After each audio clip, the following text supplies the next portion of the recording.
Don't ignore what's happening here. We're having some kind of powerful, weird alchemy, and you have to pay attention when that happens. Stuff is not to be treated lightly. Listen, I actually just came out here to have a cigarette, okay, and relax and do my thing. Yeah. So, maybe another time. Yeah, but there may not be another time.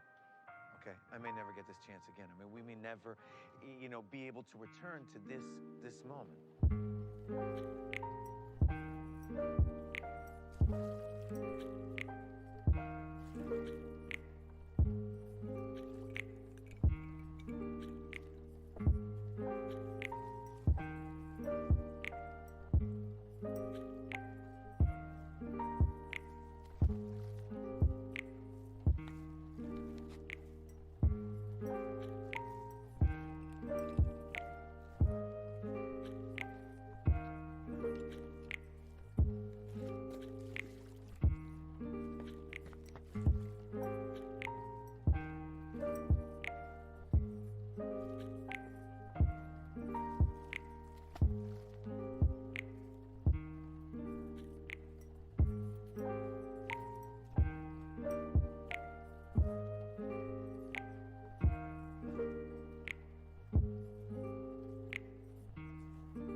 Boo.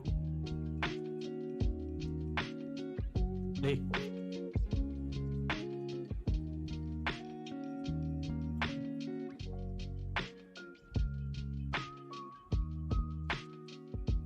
Oh shit, sorry.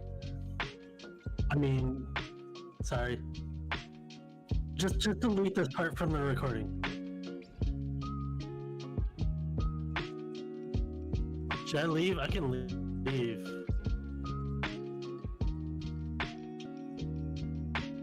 I just figured it was a few minutes early. I figured I'd just hop in and wait.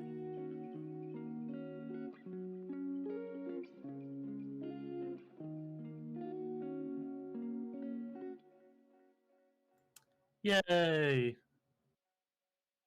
Oh. Though they can hear you, but they couldn't hear me. It's very one-sided.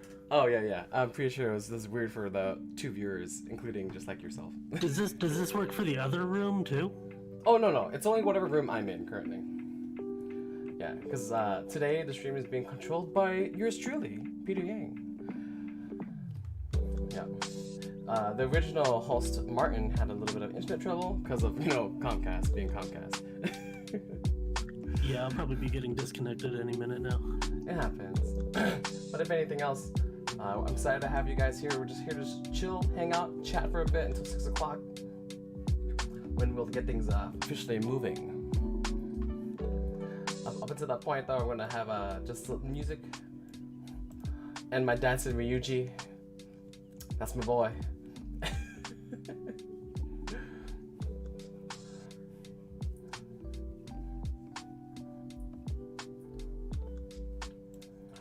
Oh, you know what I could do? I could actually fix this by implementing a completely different thing that I don't really want to do right now. Probably not the best idea 10 minutes before. No, that's fine. it just wouldn't look, you know, super professional. Well, we're just gonna push an update real quick. It's Friday afternoon, and we'll just make this go live. Nothing impossible. Yeah, it'll be fine. No. We don't need to test it. Definitely no. Definitely not. Definitely not. Why would you do that?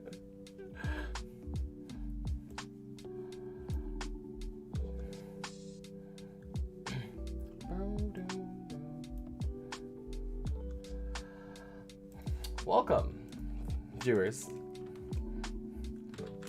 How do things sound on your end?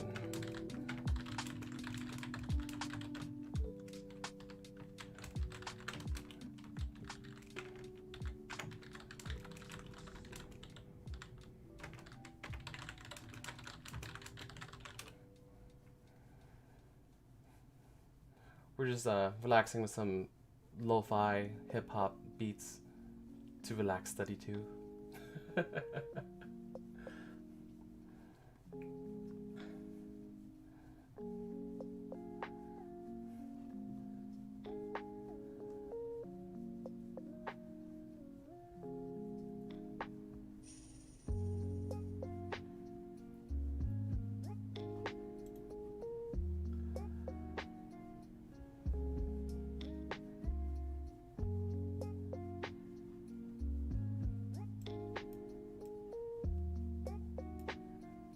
I will say the stream is definitely quieter than the Discord, but I feel like on its own the stream might be okay. It's kind of hard to tell. Okay, I could turn it up if I need to. I think it's, from what I'm seeing on my end, it's fine, but I could be wrong. That's why I'm asking chat.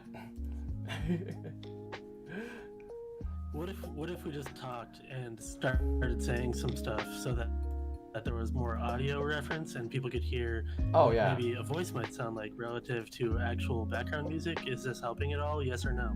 Oh no, cause see, like, so the sound wise, you're probably coming in just fine. I'm probably coming in a little soft or maybe a little loud at this point.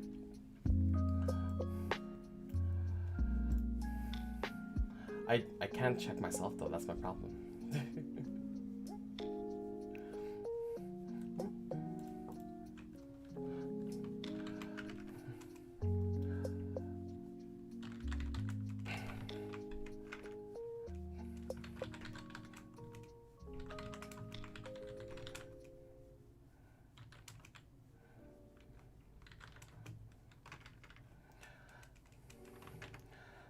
So viewers, tell me, you guys play anything fun this month?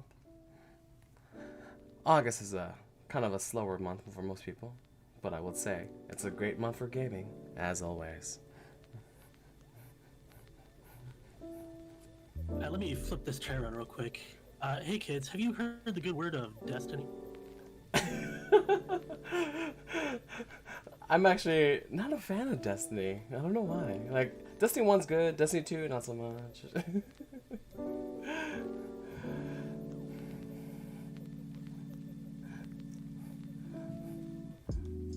Unpopular opinion, Destiny is I don't know why. I don't want my Halo to be grindy. I don't know, it's kind of one of those things that's very love it or hate it, I think. Yeah.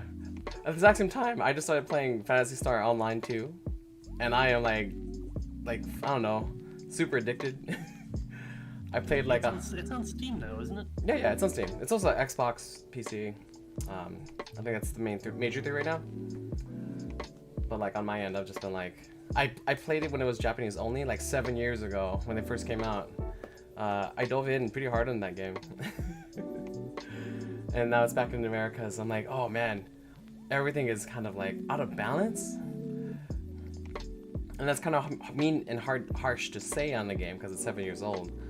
But it's also just, it's revived and revised to me like US standards or US marketing, I guess.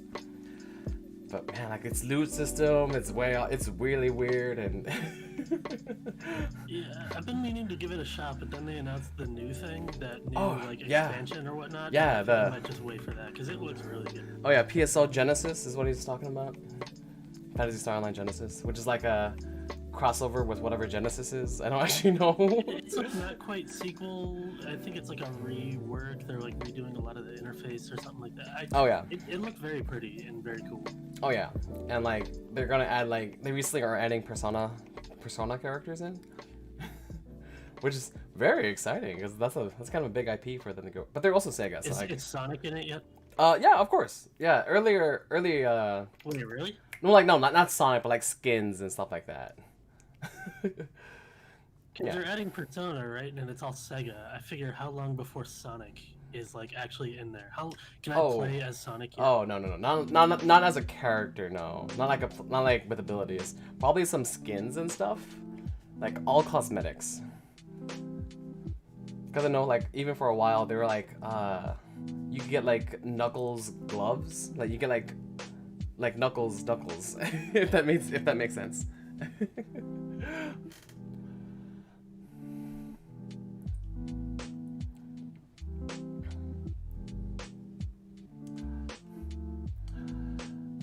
Okay, well, looks like we're getting 6 o'clock soon. One there's second. people in the other room. Yeah, no, I want to go jump into that room. Hey, Peter. Hello, man. How are you doing, Jason? Hey, Peter. You guys are live on stream. Right on. Nice. I'm gonna turn down the music and turn your guys' volume up. I don't know if I go that far. Nah. I gotta give you guys the props. Because what we're here for. We're here just like a little pre-chat. And though it is almost 6 o'clock, so we're gonna be starting pretty soon here. Yeah. This is the pregame show. What do you think the sports team is going to do for us tonight? What do you think they're trying to do? Well, seeing as how I have no idea, I'm going to tell you exactly what's going to happen. We're gonna chase out a ball filled with air. Specific. Yeah, chase the ball, fill it with air. Probably not in that order. I think this team really wants to win tonight.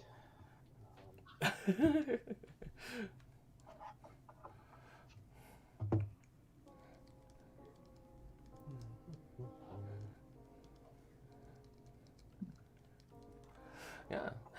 You played anything fun lately, Jason, Tom? Sovereignty, I mean, of course. Nice stuff. Yeah, no, there's been a lot of time for anything else. Yeah, I would say game playing has been reduced in preference of building games. So. Of course. It's a strange dynamic, right? We're doing more gaming stuff, but we're playing less games. You have to trade one for the other. We're playing a lot of games. It's the Gamedev paradox. It is. Yep.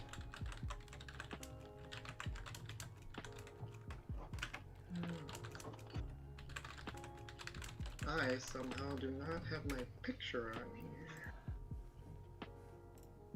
here.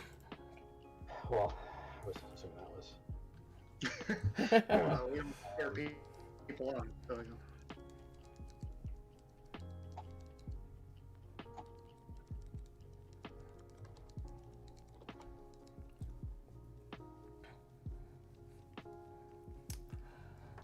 Oh, we're getting a couple more people jumping in the chat.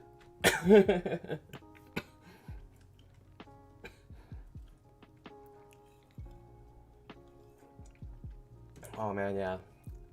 The developer's paradox, man. So is this I guess format-wise, this is the first time we're doing it this way, or? Yep. So it's going to change a little bit different. So how we're going to be doing is this, eventually, once we get to your presentation, we will hop over to the event stage, which I hope, can I give you those powers? Can I give you powers? Oh, it doesn't even look like I can join that right now. Oh yes, I can move you to the event stage. That's what I can do. Oh, sweet. Yep. And at that point, we'll just have a nice chat out there. And then I will mute myself. The presentation will be all yours.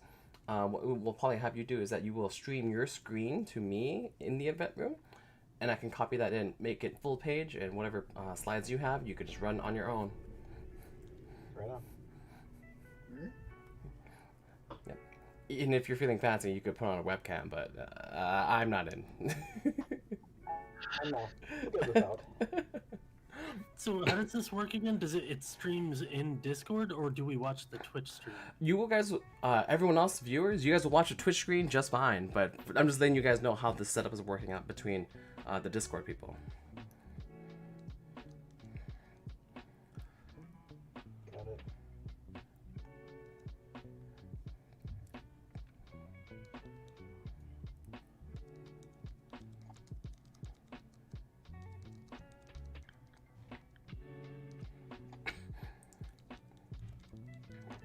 Exactly how many things I can put on my screen at one time. See, that's a trick. I have 2 screens. That's what makes this manageable. But I do, but I'm trying to do. Let's see, I've got the Twitch, Discord, our presentation, the notes. Yeah. Twitch is muted, so I think I'm good.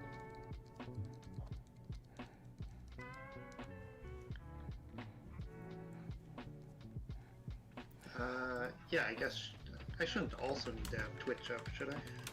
No. Oh yeah, no. If you guys are doing the presentation, you guys are fine. Yeah, just to watch the rest of it. You'll need the Twitch. Yeah, you could throw it up online.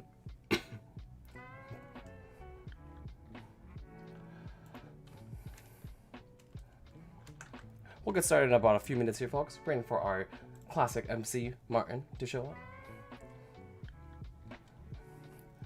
But today, your host is going to be me, Peter Yang.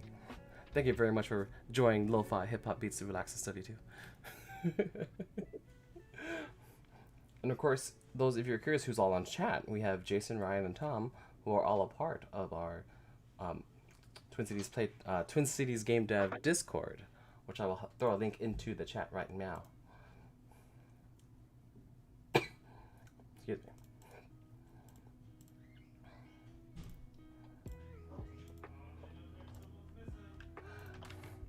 So if you want to hop on the chat, feel free to join our Discord. Post it to the link right there. Bam. And we were hanging out in the Minneapolis room.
Hey, folks. Oh, hello. It's a Mark. Correct.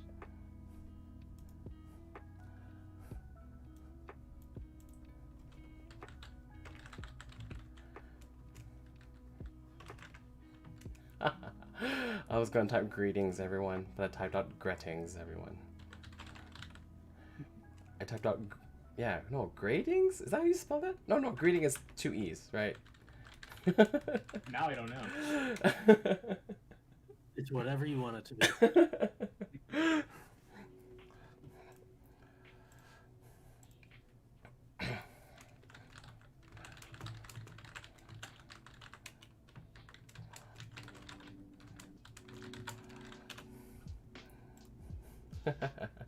We had BGFH asking where we should be chatting on the Discord or on the Twitch stream, and I'm saying wherever your heart desires, because I'm watching them both.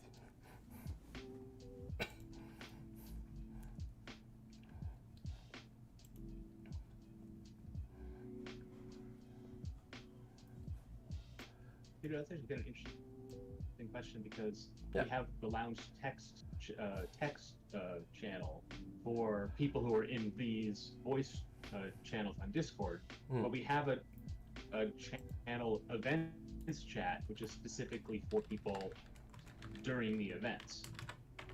But that kind of can get confusing, maybe.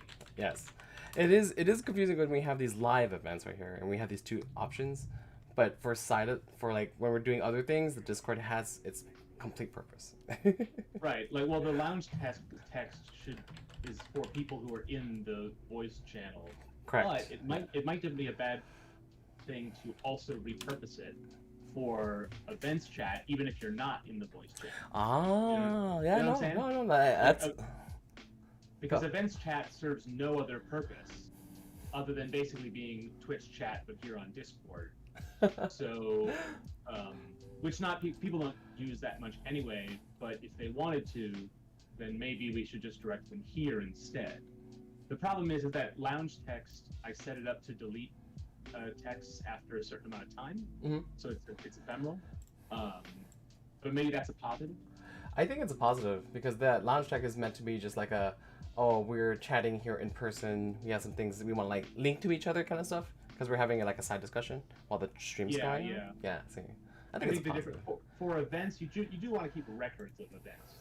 So, oh yeah. I don't know. I'd be curious to hear what other people thought of that. Just trying to make it as simple as possible and have all the features we need. Hello, Martin. Hey, Peter. How's it going? I have arrived. The one and only. I see Jason is here. Indeed. Yep. All right. So, did you get all your questions already answered? Nah, I don't know. Did you have questions? You should have asked me your questions. I just how it was all gonna work. So oh yeah. I think we got it. Yeah, you'll basically just share your screen with Peter, and Peter is gonna manage the stream this evening. Right, Peter? I'm all over it. Yes. And I think so. The question is, am I gonna do the same, or do you want to host the slides and also show me somehow weirdly? I don't know how that would work exactly. We can actually, if you want to share your screen, I could definitely go with that. Otherwise, I can just be your clicker like always, and you could just say the word "click" like we did that one time. Yeah. No, I'll share my screen. I think that'll work. Let's hope my internet doesn't go out. That's the real question. All right. Well, folks, looks like we're going to start moving into the main event. So I'm going to disable the music. And we're going to turn things back up. I'll see you guys on the event stage, and you guys hang out for a bit.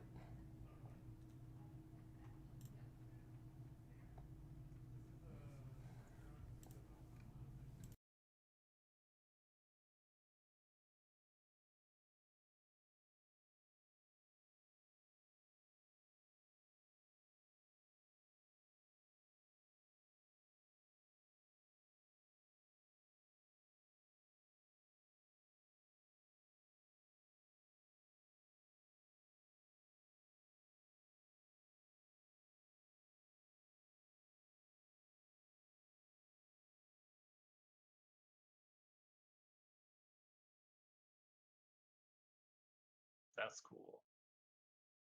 Peter's back. Did you start the stream then, Peter? Oh yeah, the stream's been going on this whole time, I bet it. This whole time. Oh my yeah, gosh. we've just been relaxing. And everyone should know that when Peter is here in the Minneapolis room, that means we're all on the stream with him. Correct. Oh.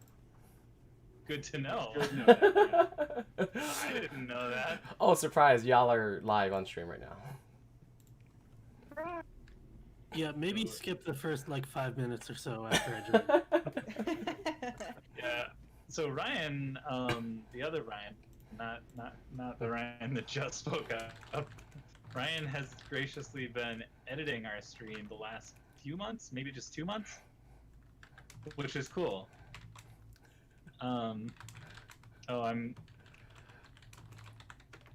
I'm actually hearing myself in delay now because I loaded up the stream. So let's not do that. You can just mute it. You're fine. I did. Okay, I don't even know what I was saying. Oh yeah, so Ryan, what's Ryan's last name? Foss? Foss, thank you. Ryan Foss has been, I think, just 2 maybe he's edited. I mean, not that he's done a lot of editing, I don't think. but he has clipped off the front and like made it so that it starts with our actual meeting as opposed to all of our chatter.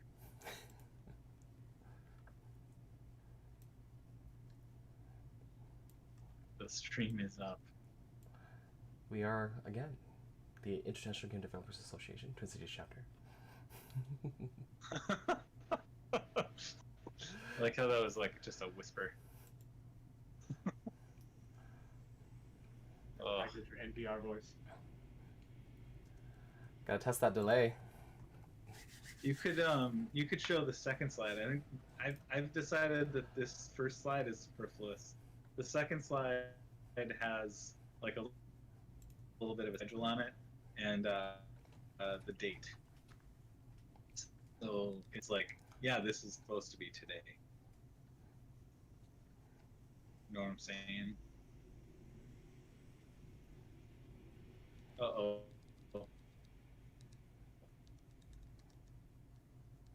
Hmm? I heard a uh-oh. That's not good. Yeah. Oh, you did hear my uh-oh. Okay, I thought I was disconnected. So the stream is beach balling for me. Although now it's back. It looked like you did change to that second screen, and I had like one red bar in Discord as well. Oh no. Man, so I hope my internet holds out. So backstory is that like 3 weeks ago, so like 2 weeks ago, last Thursday, Comcast had like a planned outage in my area, and they were only down for like an hour. But then from then on, my internet has been completely flaky. We can't watch anything on Netflix. It's like the thing is the internet never goes down. It just gets terrible in like maybe like half-hour increments. Oh gosh. So it'll be fine for half an hour, and then like for half an hour after that, it'll be like I'll get like 10 megabits per second. I'm having that pretty much almost the exact same problem, but it's usually for only an hour or two per day. Oh, it's terrible. So we've had them out. Today was the second time they came out to try and help fix the problem.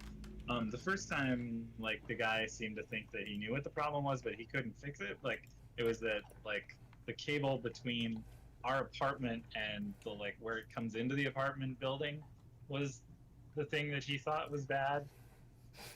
And then, so then that was the appointment today, was to fix that. So the guy today, he replaced one of the cables in our apartment, which I'm like, did you even read the thing from the other guy? Like, he's like, yes, I did.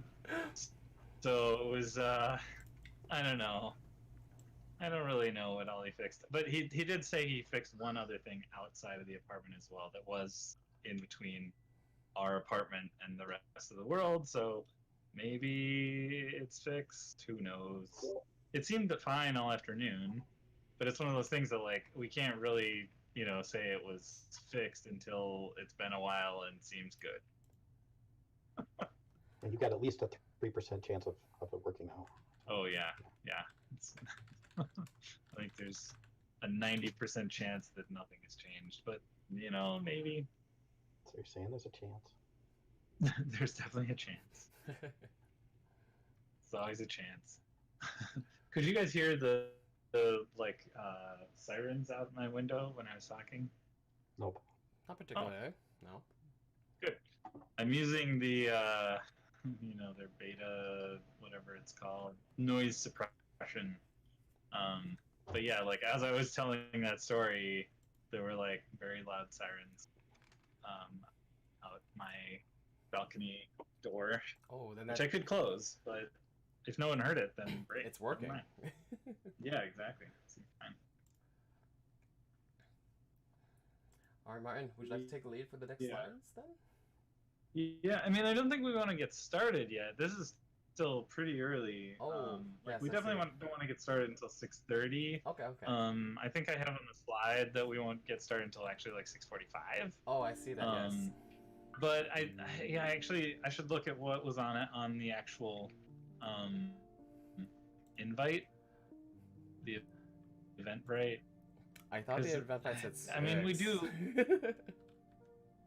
Well, traditionally it does say 6, do we have a schedule in there though? Let's find out. Well, like, it says, yeah. So the schedule is what I suggested, which is that 6:45 is when we'll actually get started. Got it. Fabulous. That one's fabulous. I do, yeah. I mean, that more caters to our like physical in-person meetings where, you know, we want kind of a long, you know, meet and greet and like hang out and like stuff like that. And I usually need time to like get the slides ready because I don't often do that until the last minute. Well, I mean, I can't do some of it until the last minute, like any of the plug my thing folks. And there's usually in the in-person days, there's usually like someone at the last minute that's like, hey, I want to talk about blah blah blah or whatever. Yep, you gotta make those last minute edits. Yeah. But so in the weirds, it's a little bit, you know, it's like we could get started right now, but I kind of feel like maybe we shouldn't yet because we can wait. That's not what the schedule says. No, I agree completely. I just didn't realize that this was gonna. The schedule was here right in front of me, and I did not read it. Excellent. But I do. Yeah, man. Oh, I want to give a shout out because I see Seppi in the chat in the Discord. I know that he's got some Kaiser Cucumber nonsense going on. If you haven't heard about that already. Have you taken Kaiser Cucumber as your personal overlord and master? I'm a little terrified. He did some terrible things to that head of lettuce. Head of security. Have we done any terrible things to the head of lettuce? Did I do it? No. I can't help what the voting masses want to do to the head of lettuce security. Blaming you on should the all people. have a go. It's super fun.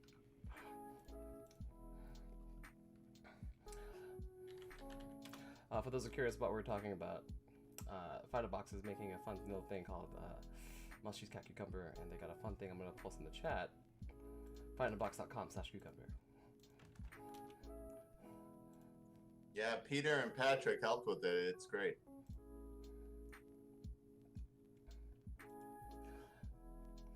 But beyond all that, I was hoping to figure out what else has everyone else been playing. We had a little bit of discussion about Destiny earlier, but I'd like to know if you guys have played anything fun for the month of August. Wow, really just dunking on Destiny right away again.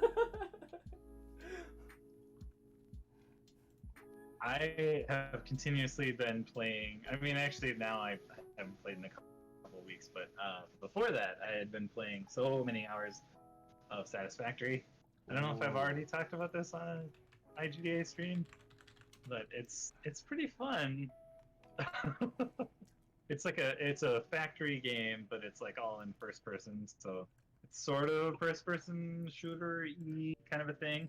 It's more of an exploration game and a factory game. Like you're actually building a factory on an alien planet. It's super cool. Oh, I actually am looking at this right now, and it is looking very good. Yeah, it looks so good. It's by the same creators who did Goat Simulator. What? Are you serious? Got, like a lot of the same. Like, yeah, it is. And it's got like a lot of just like the hilarity of the, you know, weird physics and stuff that Goat Simulator had. Except that it's like it's pretty much a serious game. Like it's actually like but you don't really have any reason for your objectives. Yeah. You have objectives stuff you're trying to build. But it's still in like early access, they're calling it. So in theory, like the story could get added in, or maybe they'll just add content because it's super fun already for sure. Oh yeah. One thing it's got that I haven't tried out is you can play multiplayer. Like you can join like I think up to 4 people playing at once, and it's definitely a game that would I think benefit from that because like you're just building stuff and like getting more resources to build stuff. You know, it's a kind of an open sandboxy kind of thing. Yep, it's got with these objectives. It's got that open world feel, which just like as far as the sandbox goes, it's just like you go have fun with the game. Like here's the sandbox, go play. Yep. Yeah, I've been really impressed with it, and like for a couple days was considering buying another PC so that I could play with my kid. Aww. they were getting into it. They have their own save and have played, you know, a bit. I think I've played like 100 hours, and I'm basically through all the content. What yeah, is... you build a space elevator, and then the objectives are like things that you're shipping in your space elevator, like you're like sending off world, and like each objective unlocks more stuff you can build. So it's just like there's so much stuff to do. You started to ask something, but I don't know. Oh no, I'm just calling me interested. I'm just looking at the website at this point, and I'm just like, wow, there's a lot. I totally get why early access now though, because they're just like testing out new mechanics and stuff like that. And it's barely and some of the stuff that you unlock too like changes everything, right? So like you get a jetpack and suddenly you can fly and do stuff like that. And then once I had the deck, I was like, oh, I wish there was, because you all let you travel around faster and carry more stuff, and as soon as I unlocked jetpack, I was like, oh man, is one of the later tiers like, do I unlock like a plane? Like I want to be able to fly like I can with a car, or kind of like I can drive around with a, you know. But so far anyway, there's not one, but there totally should be. Oh man, like helicopter maybe. Yeah, they probably will at some point. Some sort of air travel, space travel maybe space travel. I hope so. Yeah, it looks also that different biomes too. Is House Flipper like, is that a TV show or is that an audiobook? It looks like... No, that's a game. That's a game. Okay. It's kind of based on the TV shows, like the classic buy an old house and fix it This up. Old House. Did you watch This Old House? Oh my word. Bob Vila. Bob Vila was like the Bob Ross of house repair. Oh my god. my Hold on. dad, Are there people that actually don't know who Bob Vila is? Is it? Have we reached that generational divide now? Potentially. Chat, do you know who Bob is?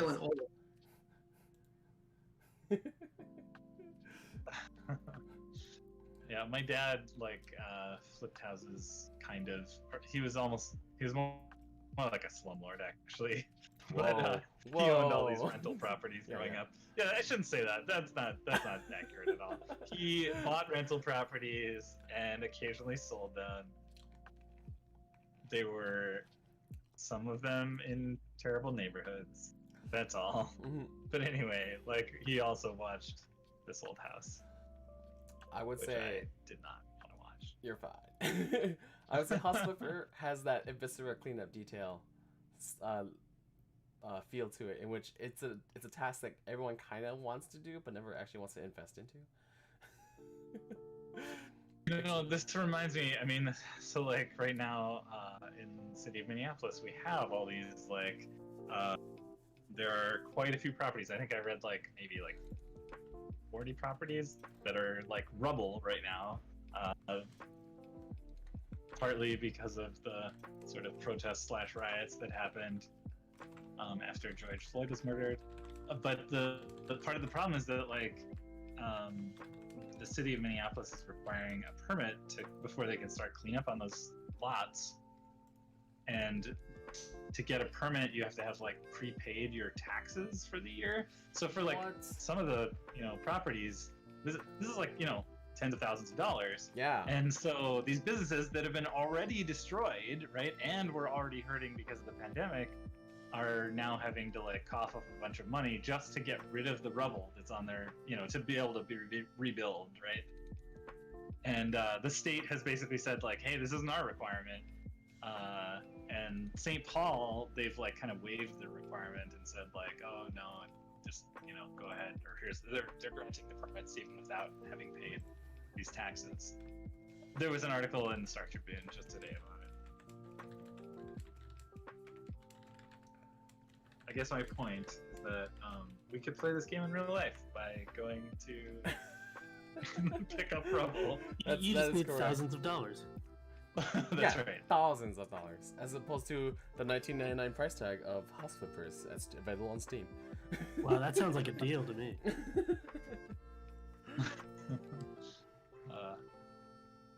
I'd rather go to an alien world and build factories.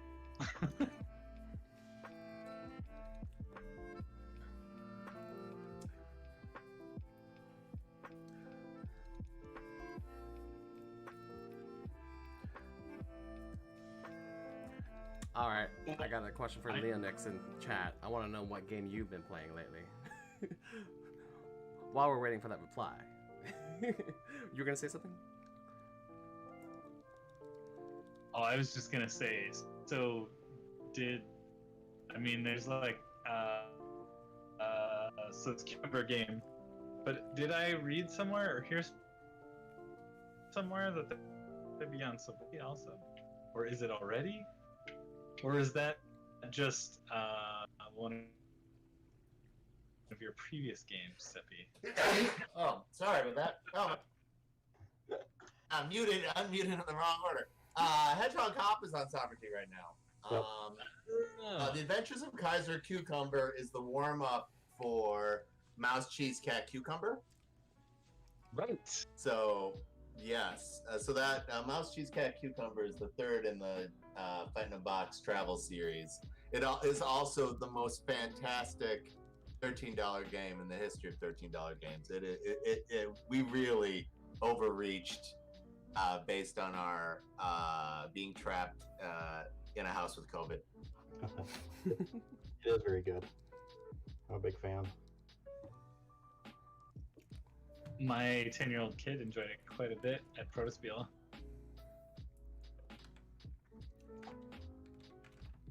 That is okay. Not to I say, will take that. Not to say I didn't enjoy it. I also enjoyed it, but the it's okay. You can be Minnesotan, Martin. You can just supply that right in there. I mean, my kid liked it. I mean, whatever. So, if you're 10 years old, it's a great game. Ow, but okay. I mean, there could be a lot worse endorsements. I'm gonna go on a limb, and there's gonna be a lot better ones too. Ouch. That's fair. Do you think so? Do you think so? I don't know. I will say this will be the most value you will ever get for $13 for a game. We guarantee this. The most cucumbers for $13? No, the most content. But yes, also most It's cucumbers. It's got a multiplayer mode, it's got 2 solo modes, and it's got a puzzle mode. And then it has the entire Adventures of Kaiser Cucumber Choose Your Own Adventure that leads up to the game's release, which will alter the art and the promos and the art book for the game itself. Oh it's my cuckoo gosh. bananas. Seriously, it's cuckoo bananas. It's really good. This is what happens when you get a game developer, a bunch of game developers, and COVID. I just kept on building, and it got better. And did you link it anywhere, Peter? I mean, the comic is really good. It's like really good. I did link it, but I can do it again. Bam. It's pretty fun. So I want to hear more about this puzzle mode. Tell me about the puzzles. Okay, so there's 28 playable tiles in the game. There's 36 total tiles in the game, but there's 28 playable tiles in the game, and they make a maze. Well, you can actually connect the maze together in a very specific way, which is the what's going on in the story, and you can use that then to unlock the secret mystery of what's actually happening between the characters.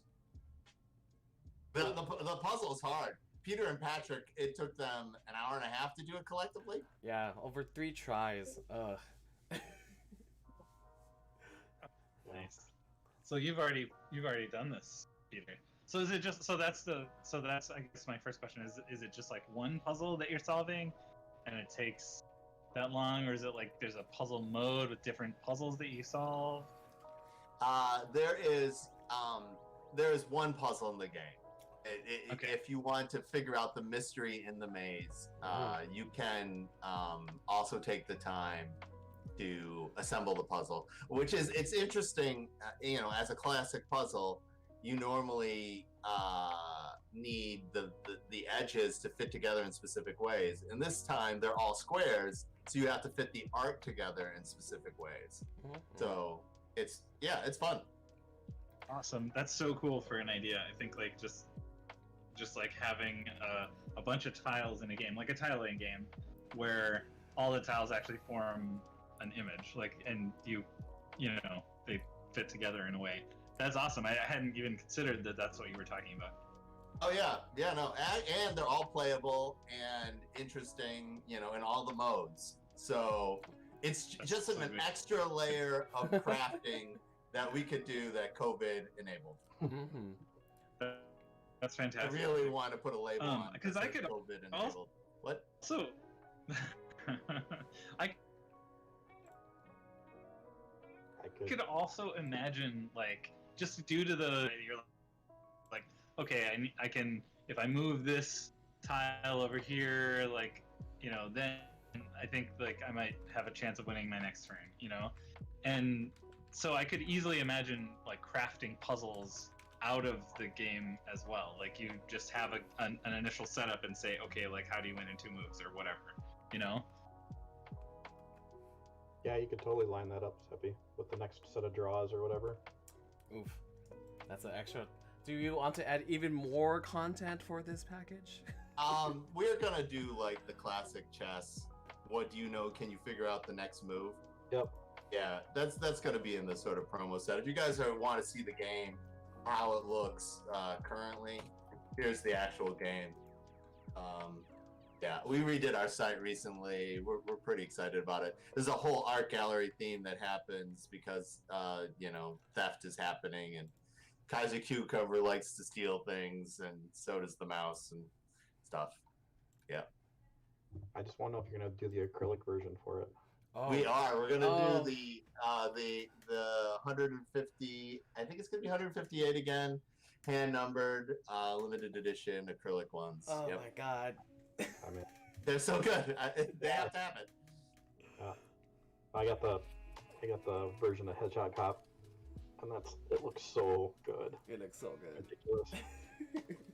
And if you hate it, it just makes wonderful coasters for shot glasses. It's true. You can have a lot of shots lined up. I don't hate the acrylic version at all. Like, but I think it's almost like I think that the cards are just such a cool size that I almost like the card version better. Just I don't know if that's sure. Yeah, I don't know. I have to warn people with the hop that it is the largest game to smallest box ratio in the history of gaming. Like, that game will explode across the table. It is by design. And some people hate it. They're like, wow, how did this game get so big? And I'm like, yeah, it did. It's mosh The main pit. group that hates it, Seppi, is the guy who developed it for you. That's the guy who really hates it. Like, The game is a grower, not a shower, Jason. Yeah. Seriously. Oh, we actually bring that up later in our presentation too. You're an example of what could go wrong. Or the new challenges. Sorry, new challenges. How's that? Yeah. Yep. When there is no table size, so. You're saying that poses some problems? It did. I mean, because we all, in real life, we all have tables that dynamically size, right? So. Yeah. What's this real life? I know. Yeah, I don't know anymore.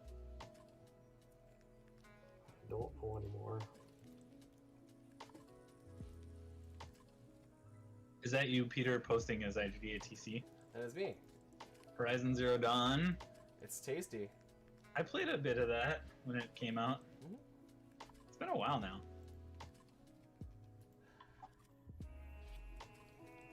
I definitely feel like Steven in that it is pretty complicated.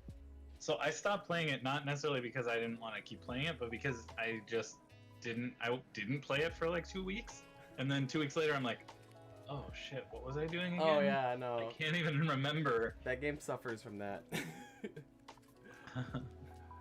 Any of those like super big world games, like even like Ghost of Tsushima, I think that's what came out recently, suffers from like the standard AAA open world stealth polished game. It's just the same. Not that it's bad. It's still like if you want like meatloaf, you go for meatloaf. Like it is exactly what you want it to be. But I would do anything for that game, but I wouldn't do that. Wow. Well played, sir. Mm-hmm. Well played.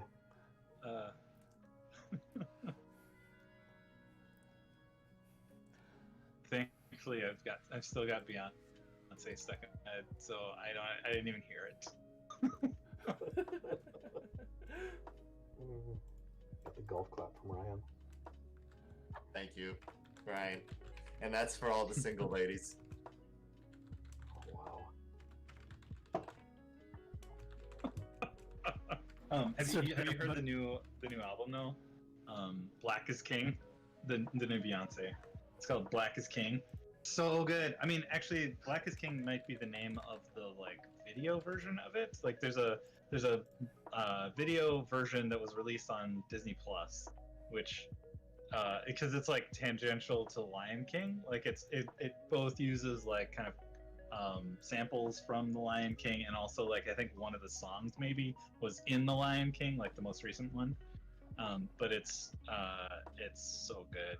Like, and it's one of those things where I watched it and didn't think immediately that any of the songs were gonna be like, oh, I'm not gonna get these stuck in my head or anything like that. But then my wife bought the album, and I was listening to it again, and I mean, it's probably been stuck in my head for like a week.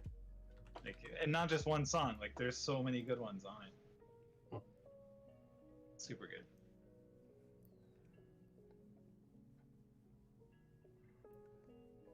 Maybe not all the single ladies good, but very good. I don't know. Are they catchy? Will all the kids sing it inappropriately? I don't know. I think so. Like, I think there's stuff that. Martin, I need you a video of you doing the dance now. Oh yeah. This has come up so many times now. You're gonna have to do the dance and record it for the IGDTC. There's like one, like maybe like one, 30-second clip or something in Black is King where there's a woman on the floor and her leg is in the air and she's doing this like shaky leg thing. Whoa, buddy. And we keep referencing that around my household. Like, that's gonna be the thing. The shaky leg. Bust out. Shaky leg thing. Martin's been working on his moves though in the basement. I like it. Oh, I'm excited for our next in-person meeting where we have our dance off. Mm-hmm. Yeah. Nice. Yeah. And when exactly? Will we all coming in walkers or? We'll see. Yeah. Yeah. So I heard that what's it called? The Nerdery has moved now, or is in the process of moving. Oh yes. So that's a thing. We will probably never have another meeting at our old location. That is correct. Where are they moving to? I'm not 100% sure. I don't even know. Maybe they just told you they were moving, Martin. Yeah, they told us they were moving maybe like 2 or 3 months before our last in-person meeting. So we knew for a while, but we didn't officially know where. Yeah. But people at the Nerdery knew where, they just hadn't announced it yet. And then I saw, actually I haven't confirmed this at all, but I saw a Facebook post where they were selling some used equipment. Oh. So I know that they are in the process of moving. Where is this post? Yeah, what do they got? Do they have any good chairs? Yeah, that's what I'm saying. The post was in the marketplace, like Facebook Marketplace, but it didn't list specific things that they were selling. And I was so confused. I was like, well, what's the action here? Like, where do we go to buy stuff? I think they were literally expecting people to just show up. Oh, like an actual an estate sale of some sort. Right. Not something I would be doing in this time. Yeah, nothing's coming up on Marketplace. Sad days. I might be able to find it for you.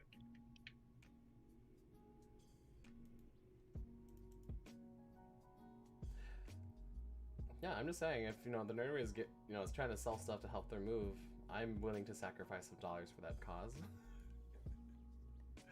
No. It also didn't say nerdery on the post, but whoever linked me to it knew that was what it was. Ah, so they're kind of wanting to keep it under wraps, kind of, and we just blew their cover. Got it. Maybe. I don't. I mean, I don't know. Shoot. It never hurts to help Martin out. Like, yeah.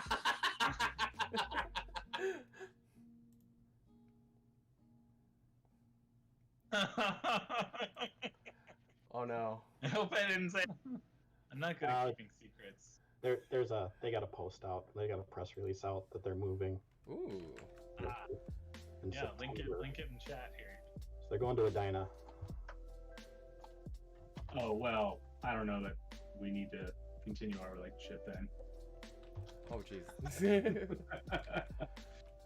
I mean, is it farther or closer to Joe Sensors? Probably just about the same, actually. Yeah. Like the other People direction. need to eat cake too. Okay.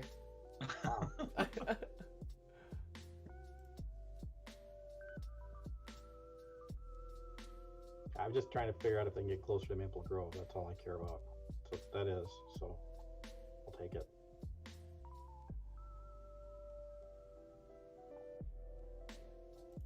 Well, now all the stout people got another 10-minute drive.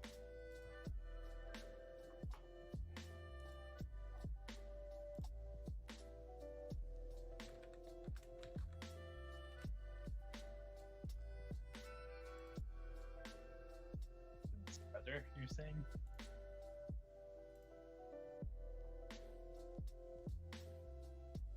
What was that?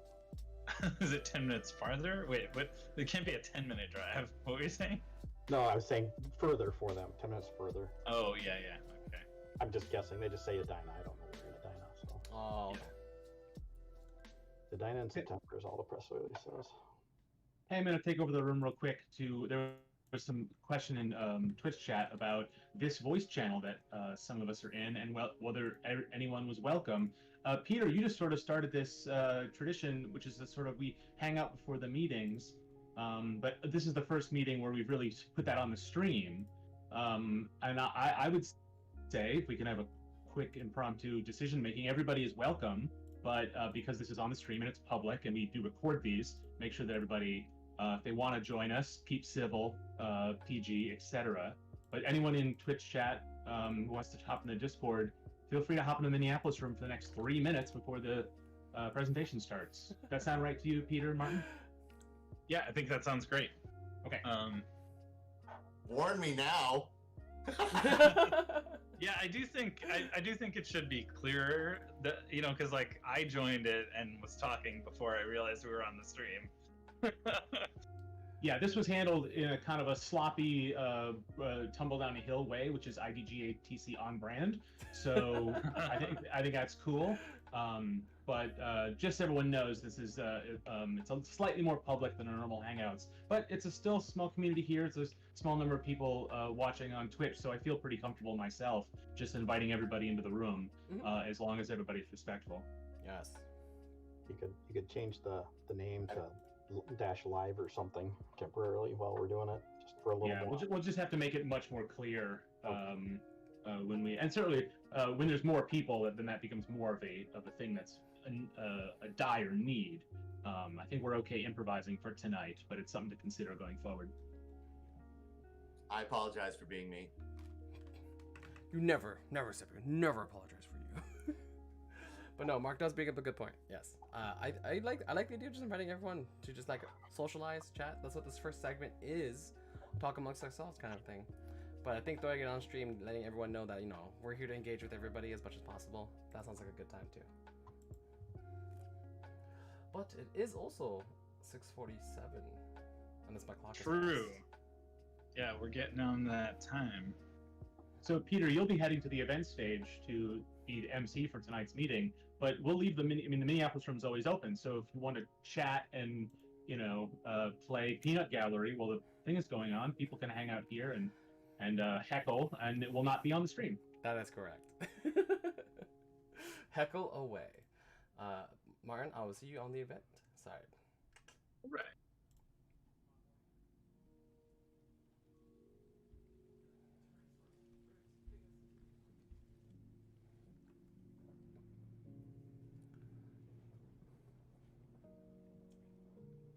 Well, let's move on forward, folks. Welcome.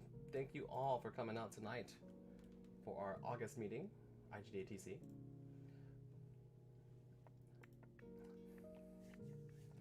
So welcome, new folks. Our meetings are open to everyone. We aim to be a safe and inclusive community for game developers and aspiring game developers of all ages, races, genders, sexes, etc., etc. You can read our code of conduct available there. Boo, igdats.org, safe arcade policy.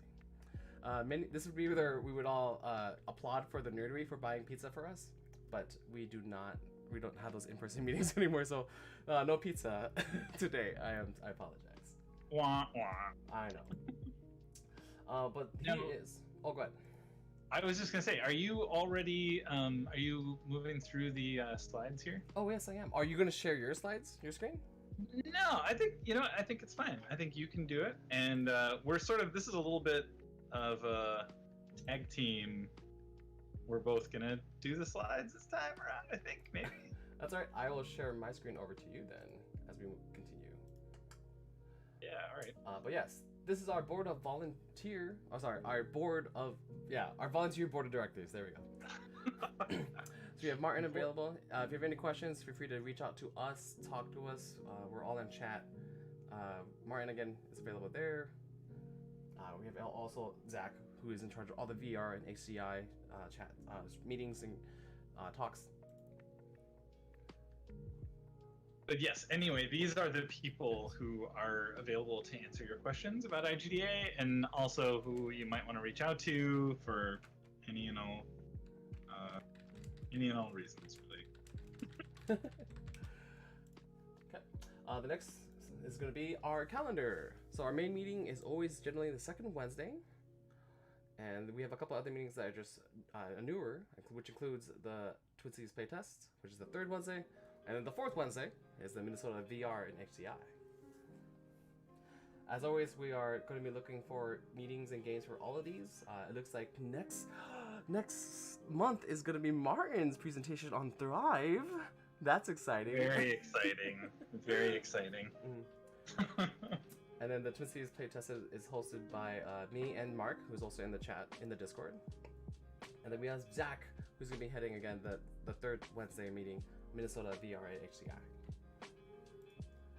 Speaker this month for that will be someone from REM 5. We're going to actually be meeting inside of a custom Mozilla hub. What? So Mozilla has this so yeah, we've been meeting in Altspace for the VR meetup, which has been an interesting sort of a little bit more immersive, a little bit more like a real in-person meeting than it is just, just this Twitch stream. But this time around, we're going to actually meet in a Mozilla hub, which is a similar thing to Altspace, except that it's all kind of web tech instead of a custom. Altspace is actually built in Unity, and you can use Unity to build your own alt spaces within Altspace. But Mozilla Hubs is just open source, like web tech basically. So they have built their own Mozilla Hub, and they're going to be talking about how they did that, which I think is super cool. That I'm excited for that. I've never actually been in a Mozilla Hub. I know it exists and have been wanting to check it out. So this is my excuse, I guess. But I will say it does look very good. I'm excited. I watched the videos, so I haven't been able to participate in any of the VR meetings. But I always watch the VODs, and I'm like, it'd be so fun to walk around in that space. It looks so cool. Yeah, you can actually you can do Altspace from pretty much any platform. Really? We've it's on Steam and it's totally free. You can just download the client. And I have been streaming it by just opening the desktop client, not in VR, and just like positioning myself so that I can see the speaker. And then I have another client that I run in VR when I have the bandwidth, that I can actually like interact and like talk to people and stuff. I think it's been really cool. We definitely like have sort of an immersiveness to those meetings that we don't have with just like this single screen kind of thing. Okay. Thank you guys in chat for letting me know about the audio issues. I've adjusted them. Alright, this next slide is going to be about the Twin Cities playtest. We are always looking for games, and the idea is that we are inviting everyone that's available here, and any of your friends are interested if they want to come play a game, just to come download Parsec and just to be able to remote in and play games live on stream with the developers, because they're always looking for feedback. And that's going to be happening next Wednesday, the third Wednesday of every month. We're basically going to be same bat time, same bat place here this stream. And we're just going to be running through people's games. So if you have a game that you're working on yourself and you want feedback from playtesters, feel free to reach out to us. Oh, I'm still quiet? Okay, let me adjust everything then. I'm still quiet. Martin's fine. Okay. That's right, I'm fine. Oh yeah, Martin.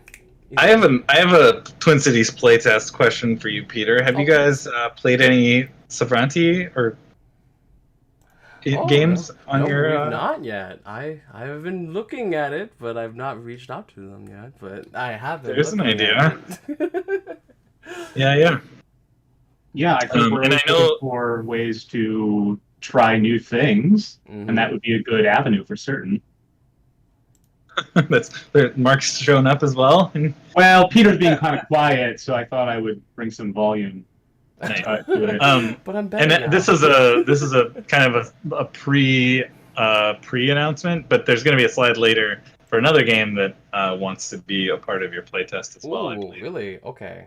Oh, that's good. I look forward to it. Do it. Okay, Jason, we'll get in contact with you. Nice. Connect with us. If you are interested in connecting with us, you can check out this link. Boom, igdatc.org/connect. And you can always join us on the Slack or the email or the Discord. So all those are available there on our website, which just got a little bit updated, I believe, like last month. Yeah, that's actually That's a pretty big announcement. We put it out on Twitter, but that's pretty much the only place we've like promoted. And I forgot to update the slide with our new website rather than the old website. I mean, it's not like it looks like much, but the behind-the-scenes stuff is all new. It's no longer running WordPress. It's now running what is it even called? I'm not gonna remember. Right? Jekyll. Yes, it's a static site generator, which is way better for I think what we want to do with the site. And it's not maybe as feature flushed out as we want it to be. Like there's still a lot of work to do, but it's going to be way easier to do that work than it would have been previously in WordPress. So yeah, it's kind of a big deal. We switched it all over. And not just that, Peter, or not just that, Martin, but you've also opened up the sort of feedback development process. So if people want to contribute a pull request or just general feedback on content or layout or functionality, they can do that on GitHub, right? Right. That's actually, that's the real reason for it, is that it's all hosted on GitHub now. It's not just hosted, but the content is all on GitHub as well. So anyone could submit a pull request and change up the website, assuming that we approve it and want that change to happen. But yeah, that's kind of a cool thing that we've done. It's been a long time in the making. We started this project, I don't know, probably about a year ago, and have just slowly chipped away at it. Mm-hmm. So yeah, I mean, on the new website, on the Connect with Us page, is a link to the GitHub. So if you want to contribute or join or even just check our spelling errors, you can create issues without creating a pull request or even knowing what a pull request is. You can definitely help out with the website from there. I think it's great because one of the things about this organization is we want to make sure that it's accessible to everybody, and it's not just the people who are building the things and presenting it. And I think, Martin, that's a really great thing that you did to open that up and kind of live that philosophy. I'm just here to answer Twin Cities playtest questions and to egg Peter on about what's going on at this upcoming Twin Cities playtest, and then I'll get the hell out of here. Yes. You're correct. I should have put that in the slide. At that slide, we're gonna back up a little quick. We're gonna back up.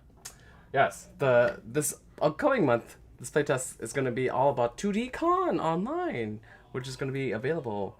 It's gonna be happening at the end of the month, August 29th to the 31st. Is that correct? 30th. 28th, 30th. Yeah. 28th to the 30th. And so 2D Con's hosting a little online. They only have an in-person convention, but since that's not happening, they're shifting to everything to online. And so Mark and I are going to be helping them run their indie aisle, and we're going to be showcasing all of their games that are going to be on indie aisle on next week's event, which is the Twin Cities playtest. So that's going to be the highlight for what we're going to be doing. Yeah, it's going to be a little bit of a preview because some of the games at Indie Island are in development, which is a tradition. Some of them are finished, and we're going to have all types at Twin Cities playtest next week. But then, yeah, at the event on the 28th, we're also going to be using the same sort of tech and setup to sort of serve as the more traditional convention setting. So one, it's a way to kick the tires for us, but also to get some more interesting content and to hype up the event. That's awesome. This is like a precursor to our hosting our own events. Soon. But yes, moving on to the next slide. It is Presenters Wanted. Would you like to present? Do you know something that would make a good presentation? Feel free to reach out to Martin. But also just you can send them at the emails and reach out to us via there.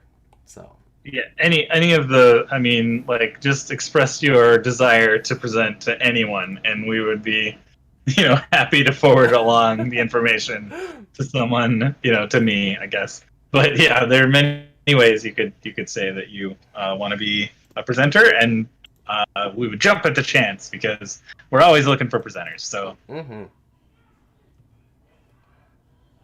Peter, you're just the quietest. Really? I think Peter is also soft-spoken, and that's part of the problem. I try to be. I'm also kind of far away from my microphone. Proximity to the microphone is actually a huge deal. Like, it's logarithmic. Oh, yeah. So, if you get right up next to it, you'll be... super loud. You could potentially be 100 times louder. Oh, yes. Indeed. But see, if you get up right next to it and then you talk quieter, then you just sound sexy. Oh no. That was not the intention. Okay, next slide. Our parent organization, we are of course a local chapter of IGDA. If you want to join them, you can always let them know that we are your local chapter, and so eventually at some point when we get things sorted out, we can get a little cool kickback. But you also get a little bit of benefits, which include things like 10% off GDC and other conferences, and things like access to like a Unity discount, I believe, and even things like health insurances too, for that matter. There are all kinds of benefits that you can see at igda.org/benefits. There you go. But yeah, if you do become a member, tell them that we're your chapter, and that's the main purpose of this slide. IGDA really is like an organization that exists to promote game development, and so that's a thing that's good for us as game developers. All right, next one is going to be the Twitch thing. So IGDA is hopping over to Twitch to online meetings and things like that. It's still a work in progress, as Mark said earlier on. It's our classic slapstick. We'll make it work together, and we're all having fun with it here. So if you guys enjoy the Twitch things, feel free to give us your feedback. Any ideas that you think would be help make this a successful stream and even potentially more engaging. Feel free to reach out to us and let us know. I tweaked this slide a little bit this month. There's 3 points now, and I think these are the talking points. Like that. This is definitely something we're doing that's new, and like you can give us feedback. And one of the places you could do that is in the IGDA meta channel in the MSP Gamedev Slack. The second thing is that this isn't meant to just be a presentation. It's still a meeting, and so we want you to like chat in the chat, but then also we're going to be in Discord, and you're welcome to come into Discord and chat with us, like, you know, in person, sort of after the meeting, like, you know, when, you know, normally we would be going to the bar, we're going to be playing games in Discord. So come join us for that. And then finally, the last thing is that, like, you know, the other way to give us feedback, if you're not even watching this in real time, for instance, is to go to igdatc.org and check out the Connect with Us stuff. So, you know, you can use any of those methods to get a hold of us and give us your feedback. So even after the fact, if you're watching this years from now, you know, it's like 2020 is like, you know, ancient history. We would still love to hear from you. Yes. Plugs and announcements. We have always a community calendar at icecold.games. And you can always tweet at Zachary Johnson, who will get you some login information if you ever want to post your events and have access to editing this community calendar. We haven't been super great about keeping this up to date, but we should be better about it. And anyone can post, so it's in the 4 times, especially before the, you know, quarantine and all that. This was a much better place to go to get a sense of what other community events there were, not just IGDA hosted events. And that's still a thing we want to promote, you know, other events and things that are happening in our community. We're just not doing it as much during the quarantine / pandemic. But this is the place you can go for that. Excellent. The next slide looks very interesting. That new one has a soundtrack. Yeah. Now on Spotify. Yeah, so I got a little bit of details on this from Dev Jana, who is the developer behind Newt 1, and also one of our board members. And Dev said that they released the soundtrack actually 1 year ago with the release of Newt 1 on consoles. And so they... but it was an exclusive, I think, to the Humble Fight for Racial Justice bundle. And now it is available on Spotify, and he's going to put it up on a bunch of platforms. I think he said this weekend. So it'll be up on Apple Music, it'll be up on Bandcamp. Those are the 2 I know for sure, but definitely other ones. And the music was also all done by Dev Jana. So, I mean, Dev is a just super talented guy. He, like, did all the programming for this game. He also did all the music for it. And music features, like, really prominently in the game because as you're playing, you're sort of like, each level has a soundtrack that is like progressively unlocked. Like, so the level starts out like really quiet, and then as you progress through the level, it like unlocks the whole song. And it's so good. My kid loves Newt 1 and has like 100%ed it, which I have yet to tell Dev. Actually, I keep forgetting to tell him that. But since the pandemic began, they've had their own Switch and they've been playing it a ton. Aww. Yeah.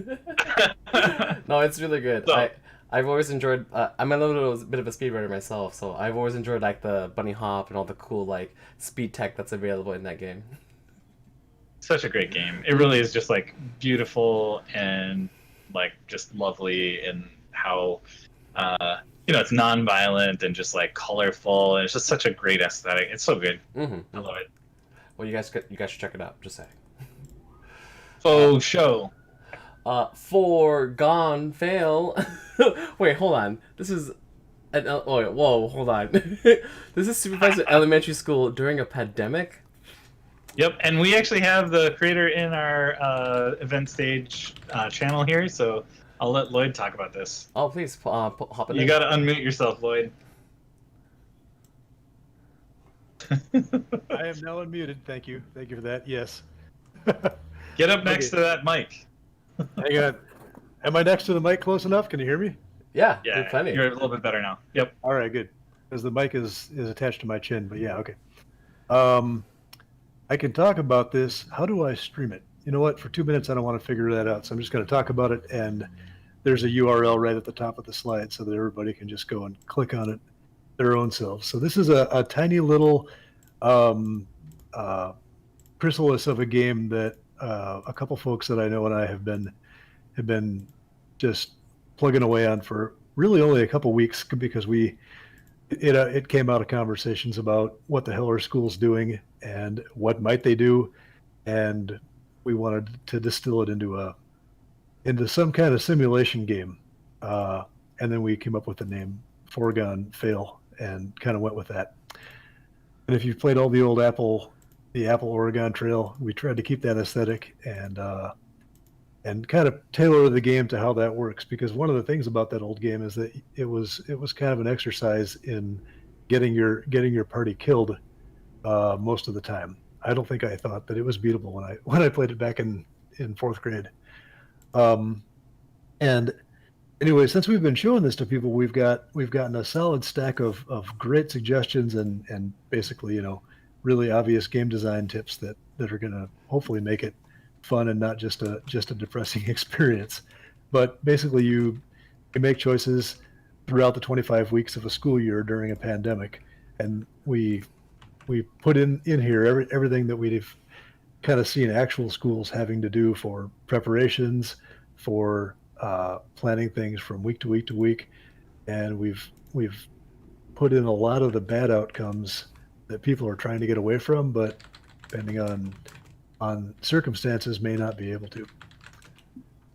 But that's what we've got. Now I hope everybody who's listening has this pulled up in another tab, and we'll take 5 minutes to play through it, and another 5 minutes to email ideas, thoughts, suggestions, and especially bugs, because we probably want to make it live. There's 3 weeks between now until when school starts. We want to make it live before then and kind of have it be a timely thing, hopefully a thought-provoking thing for schools that are doing things that they shouldn't do, or not doing things that they should. And where can people send that feedback? That's a really good question. I forgot to tell you that on the slide. Since I'm on this Discord, you could message me directly. I also have an email that is daltonlp@gmail.com. I wonder if I can add that to my profile. Should be there. I should be able to just make it visible, right?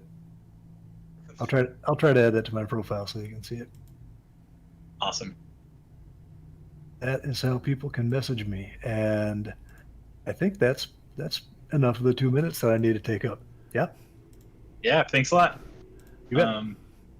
Is there any specific kind of feedback that you're looking for? What we'd really like to hear from are people who are close to schools, like educators and people who are involved in some of the decisions. We've talked to a few of them, and they have very little time to give feedback on a silly game because they're doing this for real. So that's the kind of feedback that I think would be most valuable, but it's also the hardest to get. So we'll absolutely settle for game design feedback, just to kind of make sure that it's an experience that isn't dumb when people go through it, because it's supposed to be short and to the point. Cool. Thanks so much. You bet. Thank you. I see Peter's been playing it, so that's what the stream is at. I think that's our last plug though. Oh no, we do have one more chat, or one more plug. I mean, it's not really a plug, but it's sort of the end of the plugs and announcements. And that I don't know if Peter's already pulled it up or not. I think he's still playing. Either that or the stream is just lagging behind for me. But at some point you'll see the slide that says Twitch chat announcements, and basically this is just an encouragement for everyone to post their own announcements in the chat.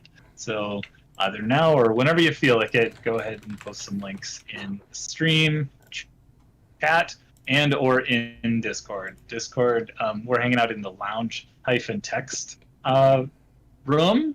I guess it's a room. Is it a channel? What is it in Discord? Yep. Anyway, that's channel. where the text chat is in the lounge-text. Which I mean, yeah, I don't know what else to say about that. But you're welcome to post any games that you want to talk about in there, or anything that you've made especially would be awesome. yeah, you could just like riff on Foregone Fail, talk about that game design. You can post if you're looking for work, or you're looking for other people and you want to give them work, or you've got other announcements. We're happy to see all that stuff. So, yeah, I think that's really it for real this time. And the next thing we want to do is introduce our first presenter. And so we have to get them to join us in this room, this event stage.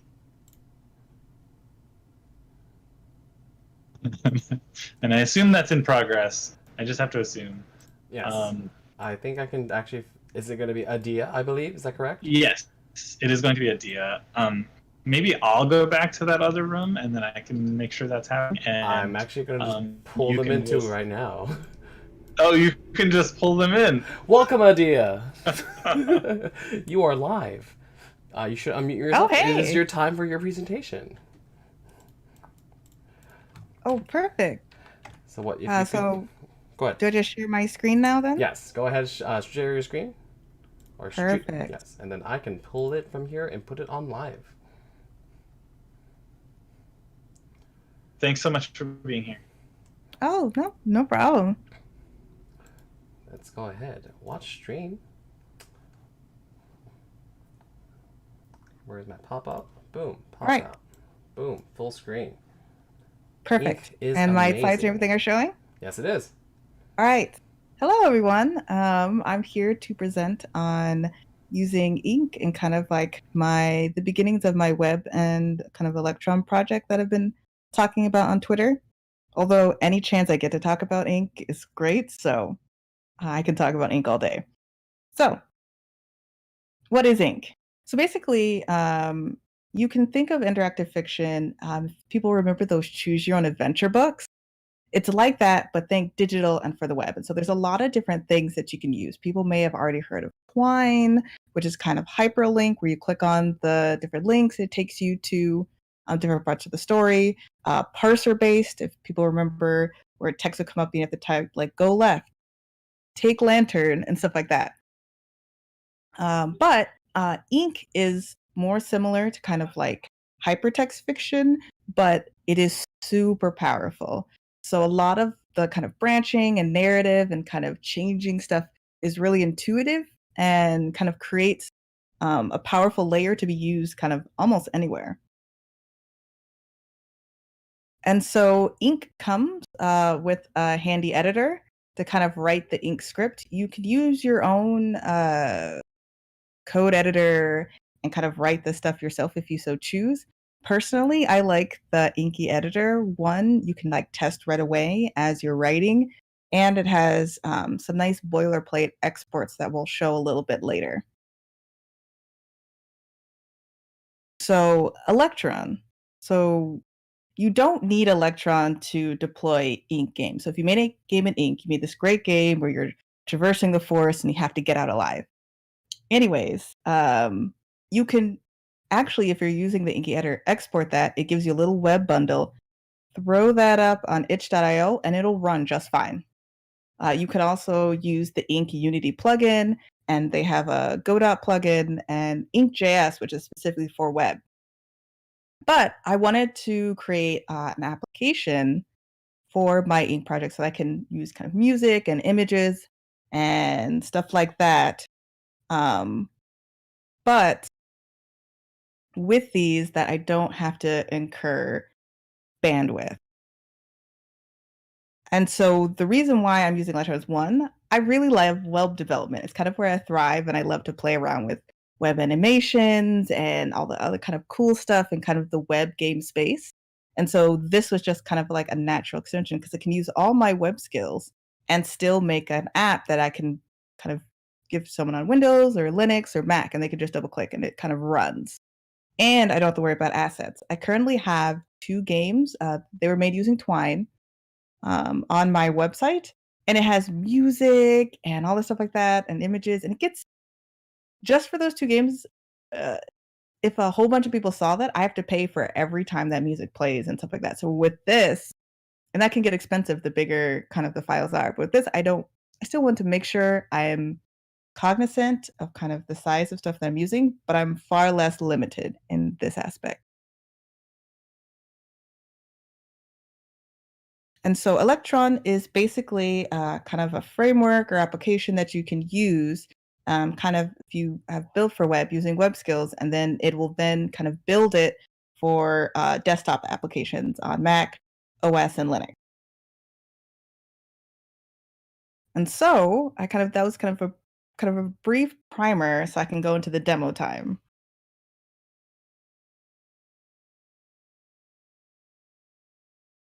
So the first thing I want to show is the Inky editor. So I'm using the example of the orc and the pie. Apparently this is classic boilerplate RPG. So if you just need something that gives you a hook and a direction to go in when you just need an example, this is, I guess, standard. I didn't realize that until I was talking to someone. They're like, oh, just use orc and the pie. And I had to Google and figure out what that was. And I was like, oh, okay, perfect. So right away, this is the editor. And as you type over here, it'll display over here. So you can go ahead and start playing the story right away. And any changes you make over here will update this if you haven't gone to that spot. Or you can go back one, test something else, or restart it all over again. So that's why I kind of like using the Inky editor to like write the story in itself, because it's that immediate feedback loop and you can go back and test as you're going through. So there's a lot on this screen. I won't go through everything, but if you want to talk to me afterwards, I would love to talk to you more about Ink and getting started. And if you want to use it just for the web or not adding a lot of assets and stuff like that, please, I can talk about this all day, but we have a time limit here. So the first thing is that you kind of write out your text and you use the asterisk to denote choices. So this would be choice 1 and choice 2. You can set variables and then you can apply things to variables to use later. So we're setting, if you choose the sword, weapon sets the sword. If you choose staff, weapon sets the staff. And then I can then reference that later on. You can also use these things called knots. You can think of these as labels of scenes. So this is the room scene. This is the fight the orc scene. And Ink actually keeps track of how often you see the scene. So you'll see this text here. You don't have to kind of understand it all, but basically this is checking how many times that they've seen this scene and changing the dialogue every time the player comes back to this scene. And all kind of in like this syntax. And you can do the same with like, oh, if the user picked the sword, show this dialogue. If they pick the staff, show this dialogue.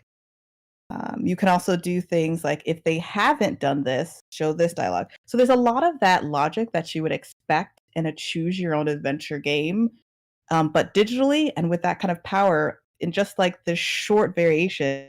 And I think there's like 9 different variations of like what can happen. And I think there's at least 10 or 12 different text changes depending on the combinations that you've done. And this is a very short game. To see examples of like more commercial, Ink is made by Inkle Studios, and they've done Heaven's Fall, Sorcery, 80 Days, and stuff like that. So a lot of kind of great, and they recently came out, I think it's called like Pendragon, large kind of project. And so the next part is kind of like, oh, you have this and you want to add more gameplay elements to that. So I'll kind of be relatively brief about showing that. Yes. Sorry, I had to unmute my microphone for the stream here. The question in chat comes from Illegally Cited, and they ask, does Ink work with screen readers, especially if images and media are being tagged? So I don't know about the Inky editor, but if you're playing just the Ink script, it's just HTML and CSS. So if someone was playing an Ink game, as long as you're using semantic HTML and links, and making sure you're kind of not using images in place of choices and using alt text correctly, I 100% feel that you can make this a very accessible game, because at the heart of it, it's just text, pick a choice. Okay, sounds good. Please continue.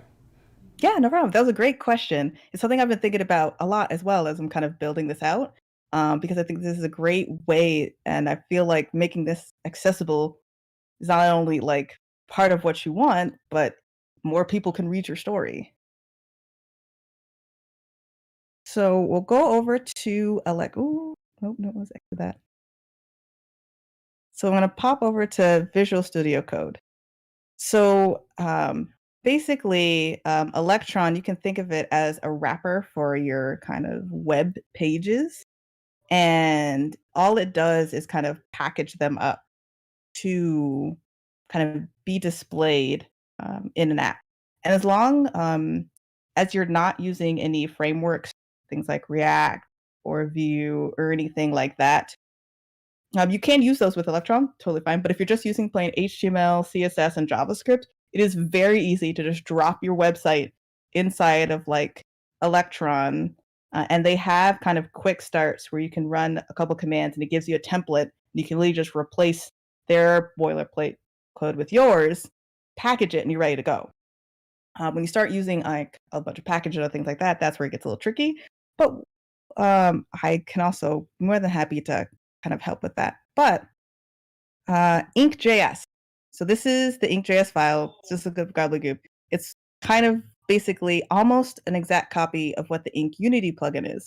So if you read the documentation for the Ink Unity plugin, the names, barring a couple underscores, are almost exactly the same. And so in the main JS, this is kind of where you're using it. And I'll go over a few things here real quick, but first is to kind of show.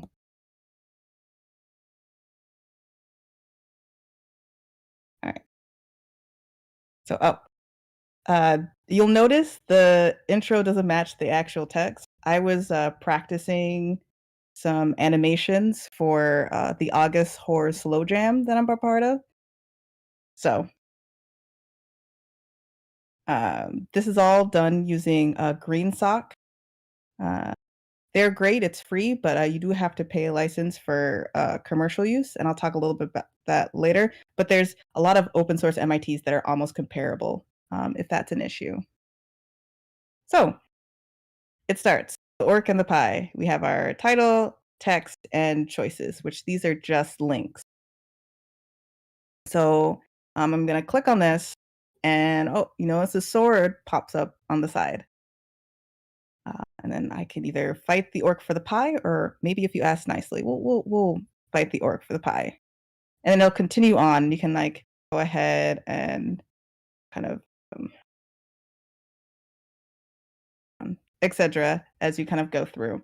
But I want to show you how just using kind of simple tags, you can then use that with any system to detect those and kind of change kind of backgrounds or colors or text as needed. So if we go ahead and refresh this, you'll notice that the top, the orc and pie, is bold. And so if you go over here to ink, all I've done is add a hashtag class, 2 colons, and chapter heading. And it'll only apply to this line. And so if we go ahead in our code, it gives you access to all the tags per line. And so all I'm doing is, if the line has a tag and the tag is a class, add that class to that line. And so if I would have put image and then the image name, I could have detected this line has an image tag. Let's apply image here. Or if this is like, if you wanted the background blue, okay, I need to change the background blue at this part.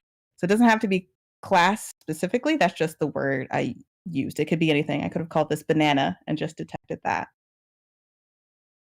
The next thing I want to kind of show you real quickly is variables. And so you notice if I would pick sword, I add a sword, but if I pick staff, I get kind of a bouncy, glowy staff. And so all I'm doing is that you can do things similar to Unity. So if you've used Unity, all of this is very kind of like familiar. But the weapon is a variable that you can hook into using inkjs. So all I'm doing is story observable variable weapon. So basically this is just observing the variable weapon. Anytime that value is changed in ink, this function gets triggered. And so all I'm doing is if it's sword, display the sword. If it's a staff, display the staff. And so this works the same for arrays and other things. And so just a brief kind of introduction of like going through the story and changing things as well.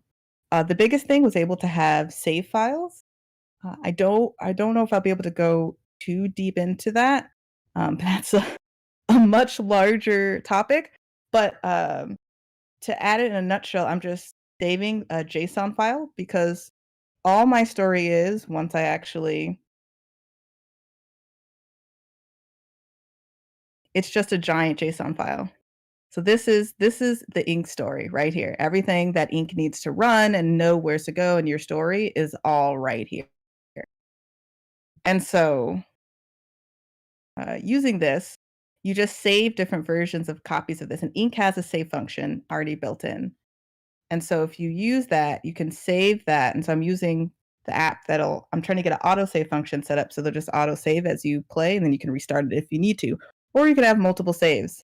One positive is that within, if you're playing in a browser environment, you can just save it to kind of local storage. That way, as long as they're using the same browser, they can come back and their story will remember kind of where it is. There's also a couple things when you talk about nesting choices.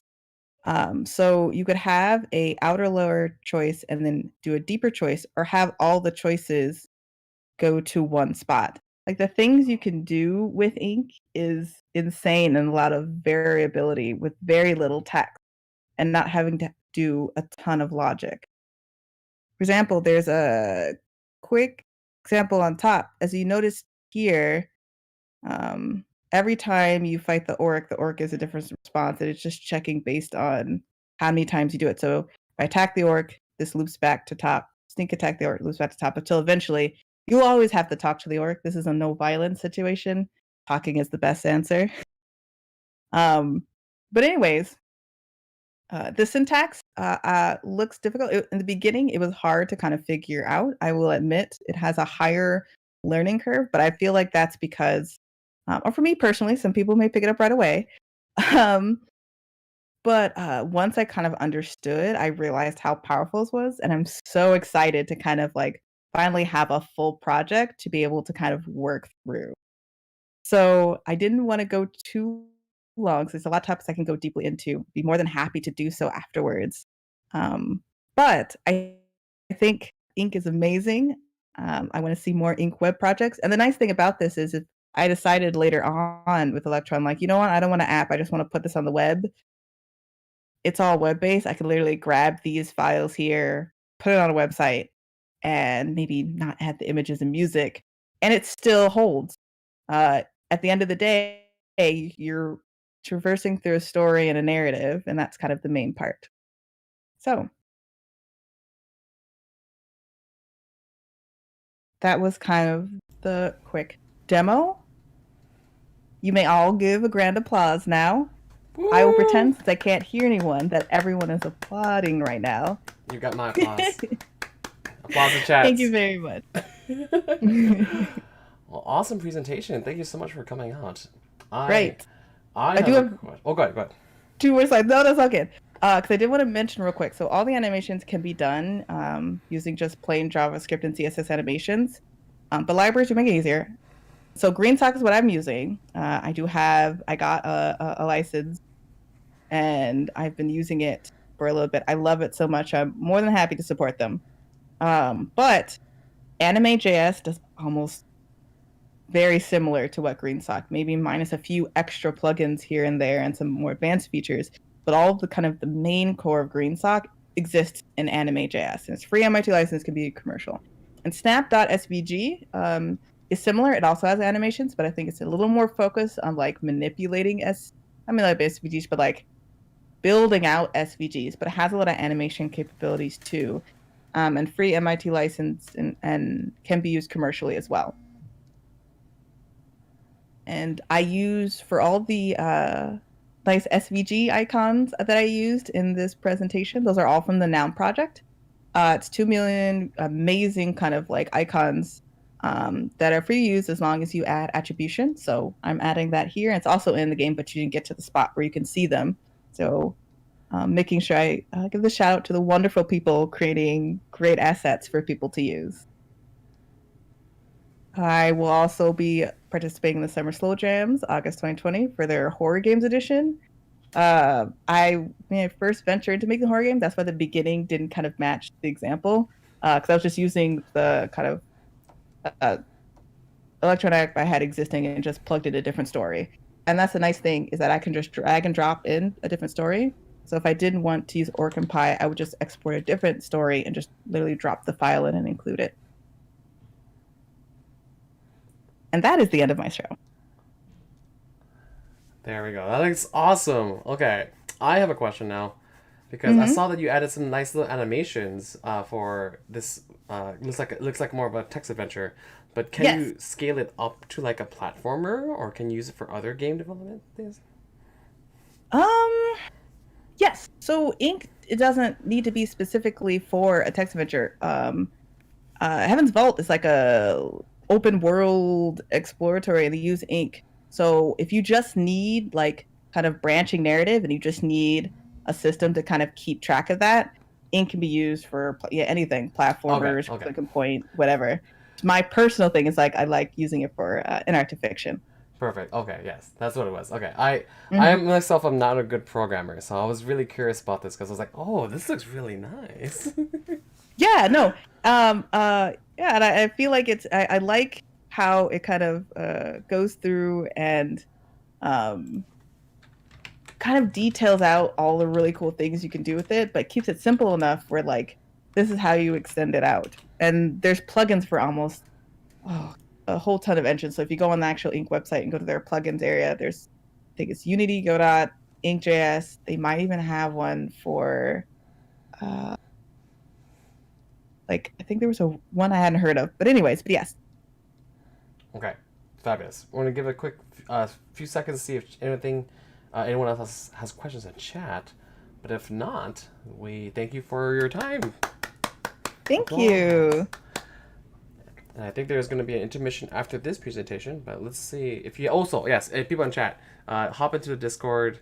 You can reach, did you have your contact information on there? I don't know if we missed that. Oh, no, I can go ahead and throw it in chat real quick. There you go. Okay.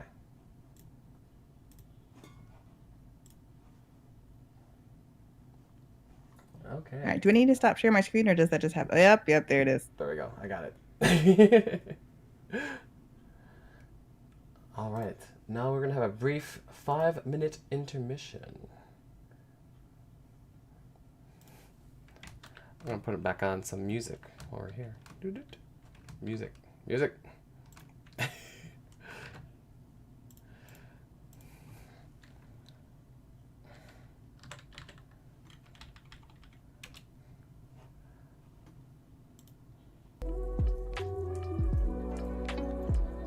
And we'll be back in about 5 minutes.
And I'm just 100% used to that now.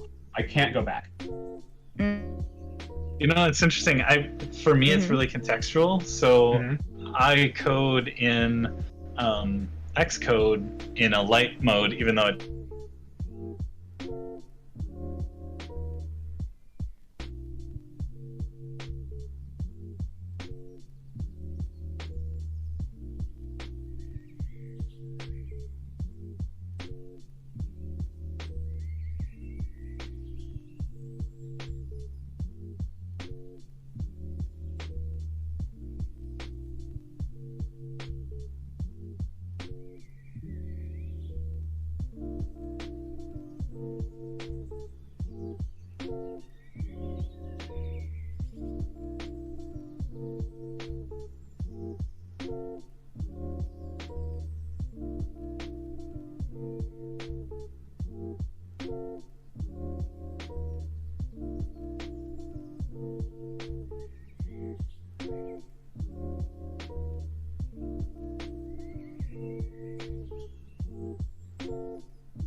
I tried the dark mode for VS Code, and I was like, eh.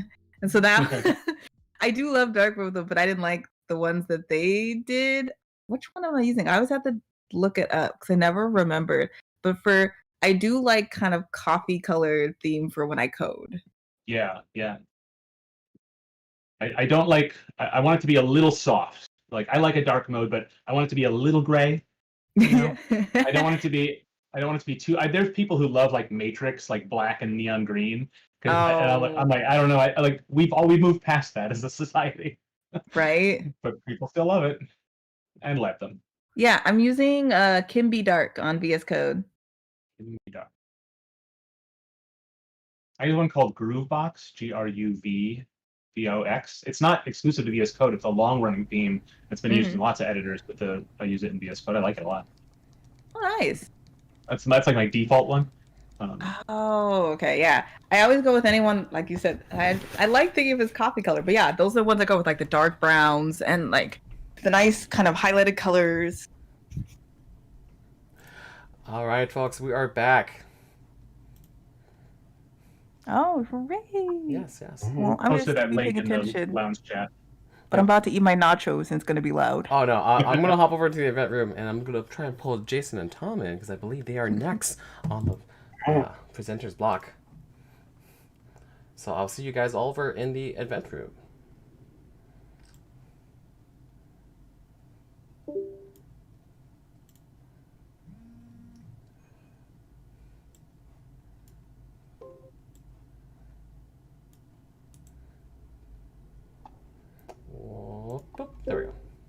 There we go. How's it going, Jason and Tom? Tom, you're still muted. Good. I got this right. Yeah, dude. You are live, and if you want to go ahead and share your screen. I think I just... You did?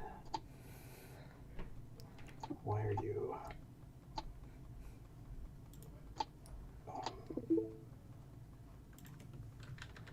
Alright, can you see it? Yes, indeed. Watching stream. Pop out. Full screen. You are in control. Right on. Alright, Tom's here. Alright, ready to go? Yeah. Alright. So, I'm just waiting to see it show up on the screen here, but so we are going to chat with you tonight about what it takes to build a multiplayer gaming platform. I will try to switch slides. Yeah, be unsuccessful. So I'll let Tom introduce himself, and then I'll do myself. I'll introduce myself, and we'll kind of go from there. Yeah, my name's Tom. I've been Tom Muggli. Been doing various coding things in the Minnesota area for lots of large and small consulting companies for 8 years. I can count in decades as opposed to on my fingers. So got some experience there. Been working with Jason for many of those years, and we came together to do some work on board gaming with Sovereignty. Yep. So, like Tom, I guess I consider us both recovering corporate IT guys. We've spent a lot of years basically building highly scalable applications and infrastructures to support those applications, and we've been threatening to get together and build something for about the last 20 years. And based on all that experience, we decided clearly our next step was to make some board games or some digital board games. So that's what we decided to do about three and a half years ago. We started this. So what did we start? We started a company called Sovereignty. In a nutshell, just to kind of give you guys a rounded understanding of, before we dive in, what we were trying to accomplish. It's a rules enforced board gaming platform, which means the games know exactly what's legal and what's not legal. But a big part of what we were trying to do was, I guess, build a better mousetrap. We wanted something that was more personal and a more social way to play those games. There's obviously other options out there, but we thought they were kind of missing the boat.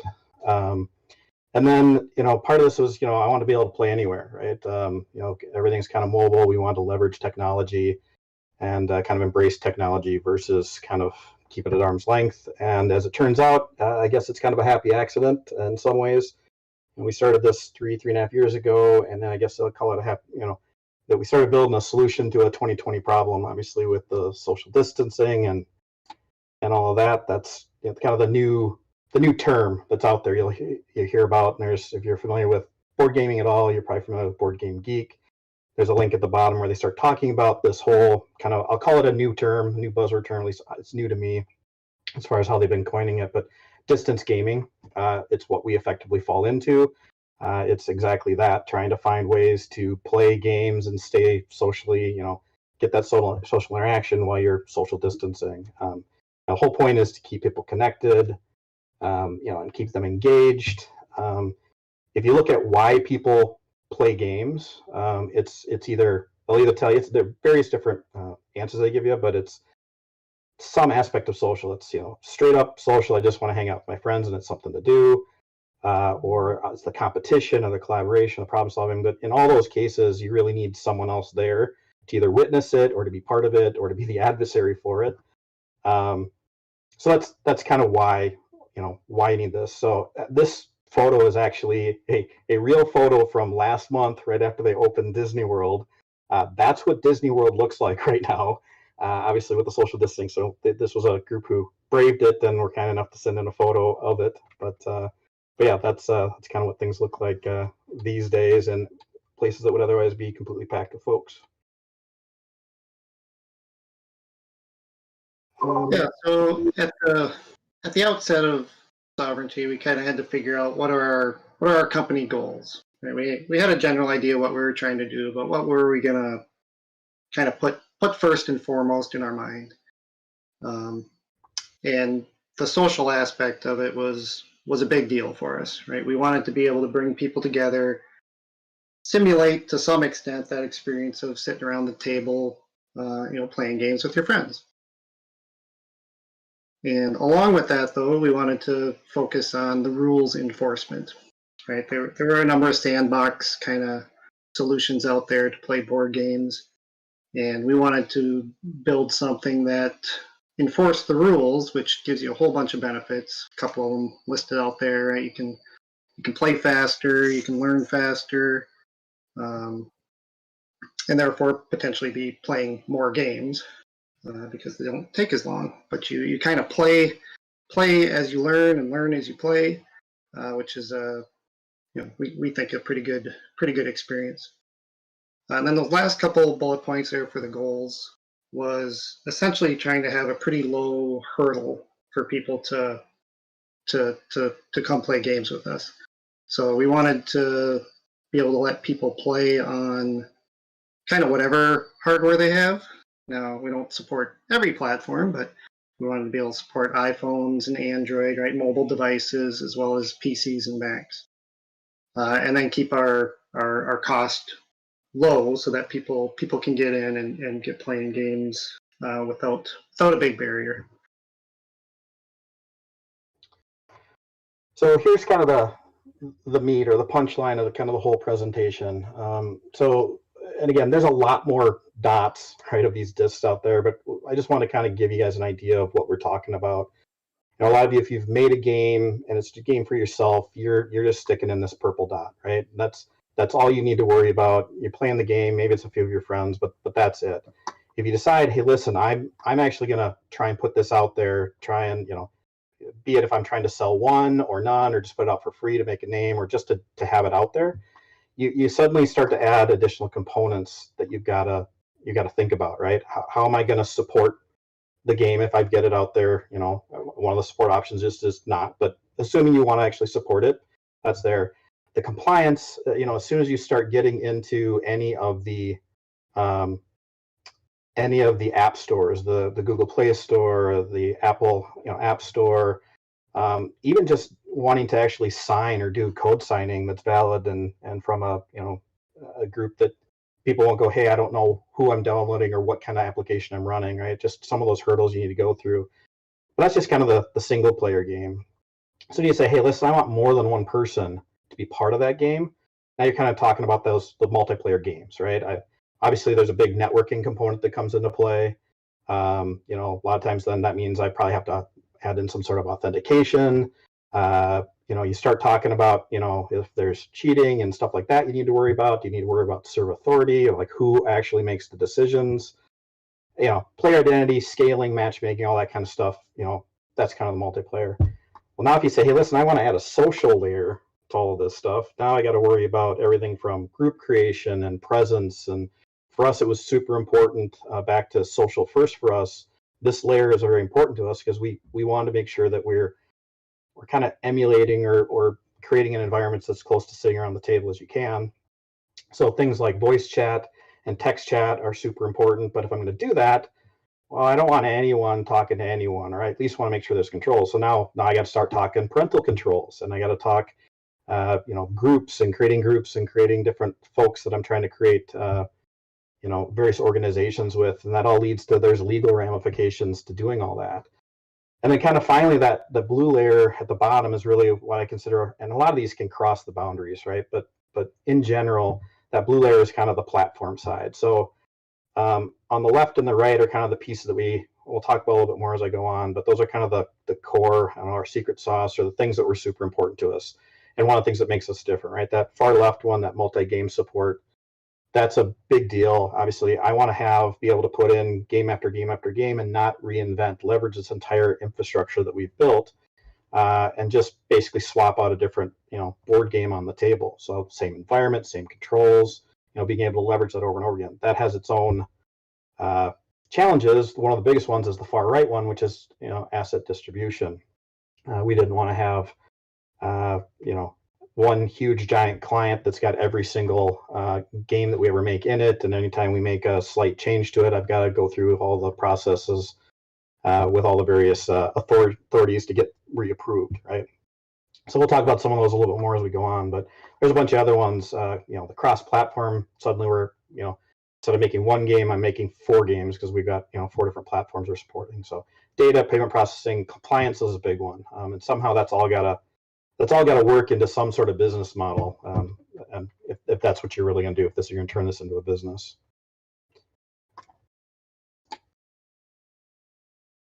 Yeah, so when you start thinking about things as a platform, and you know that diagram we showed there had the purple game in the middle, right? All the stuff around that needs to work no matter which game you put in the middle of your pyramid.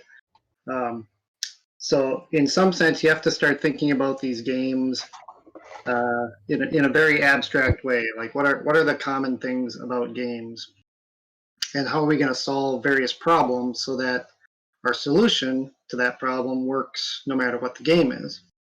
So that's where we've got a number of these things in the presentation. We talk about complex solutions to simple problems.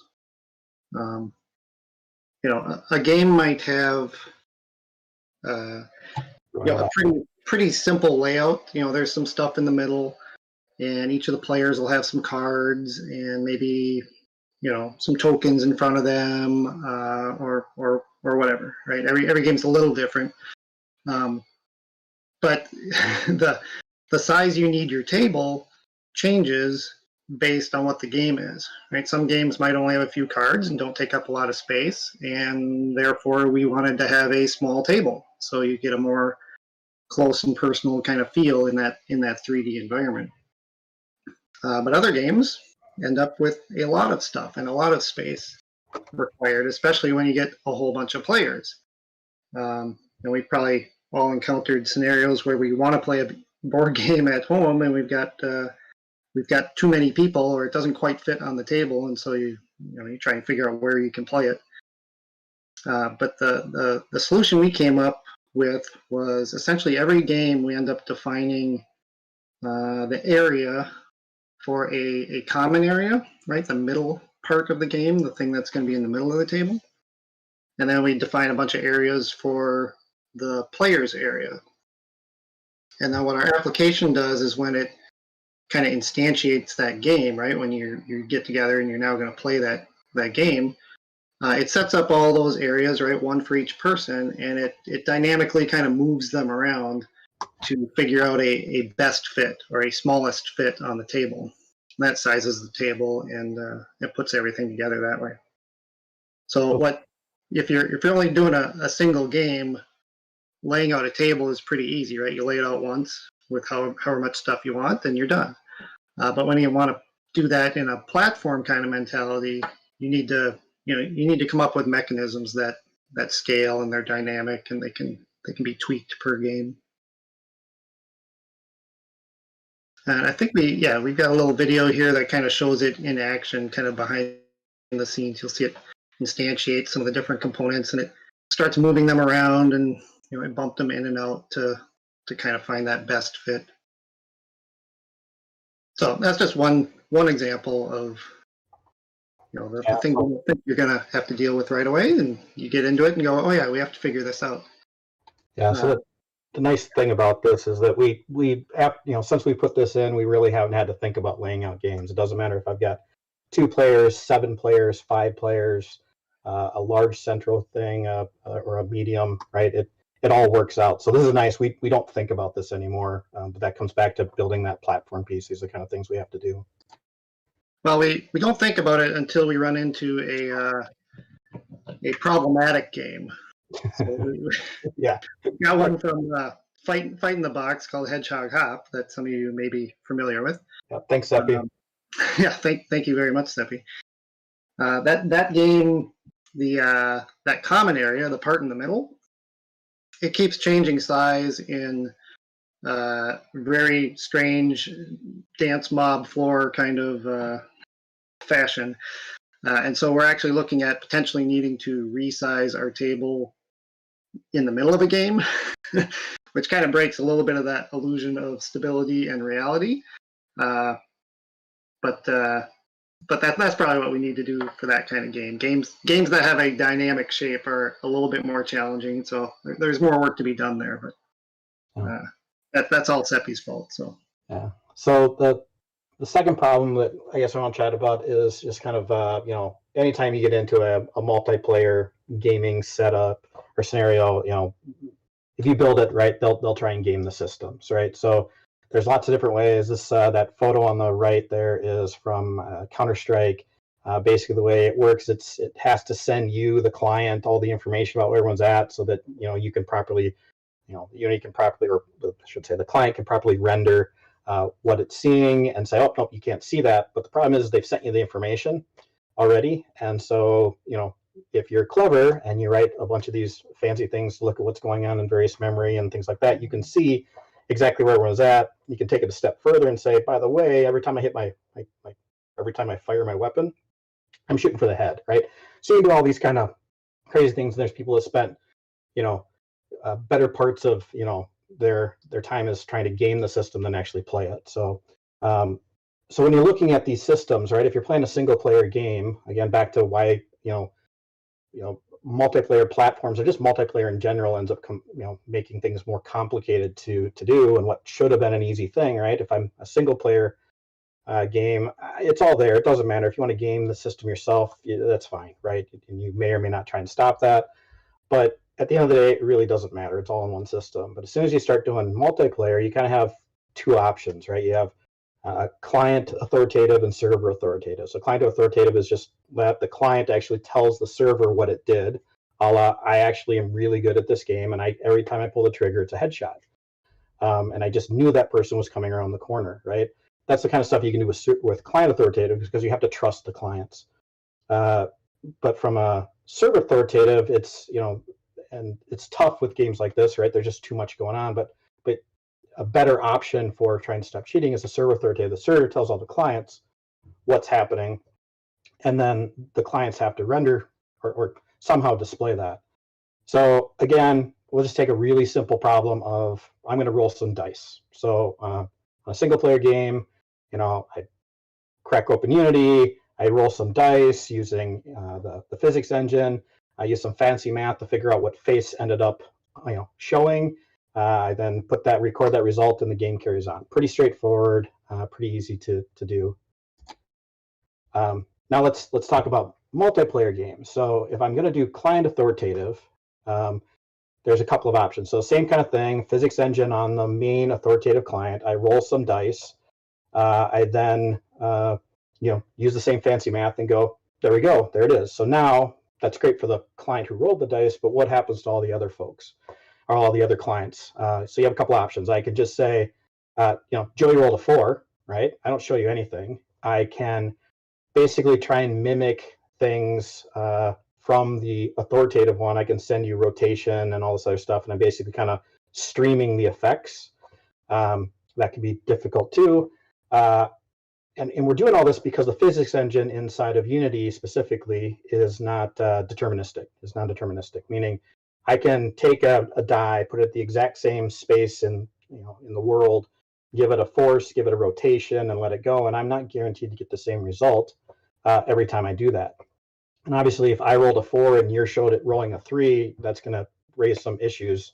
So we have to make sure it does that. So that's a big issue in multiplayer, saying, well, how do I get, if I'm going to give you this, this physics, I'm in a physics world, I'm expecting to roll actual dice. How do I actually do that?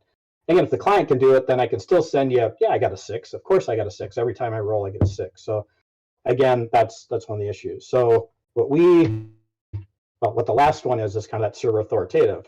So the first part of it's super simple, right? The server says you rolled a 4 or you rolled a 2. And it sends that to all the clients. Now the clients go, well, how do I show that?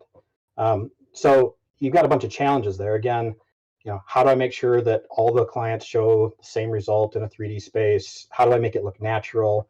That I don't, I could just put a die on the board that says 4, right? There's no rolling. There's no kind of expectation of what's happening or anticipation of what's happening. I can't really, and it makes it even more difficult if I'm trying to let it look natural and interact with other board elements or elements within the environment. So let's see if this works here. We've got what we ended up doing was, the server authoritative, we generate a result, we send it to the clients, and then we actually use simulated physics. So so take 10 dice of whatever kind of dice you want. We roll them on the table, or 2 dice. We roll them on the table, but again, simulate. So this is all invisible to the clients.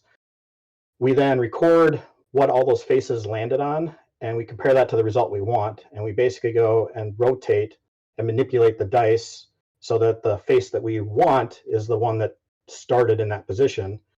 And then we now replay the simulation, so it's still bouncing off of everything and looks natural. But everyone does actually have a different role, because every one of the clients has actually applied random forces. So the roles aren't actually the same, but the results always are. So I've got a quick video that hopefully shows up here. So on here, basically, if you watch the green die on each of these 4, they're going to roll a 2.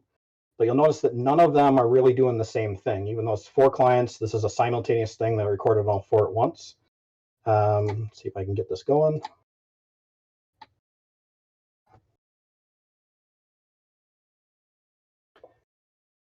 So you can see even on the lower left, that actually hasn't even quite finished. It's about to end up on a 2, but all of them are 2s.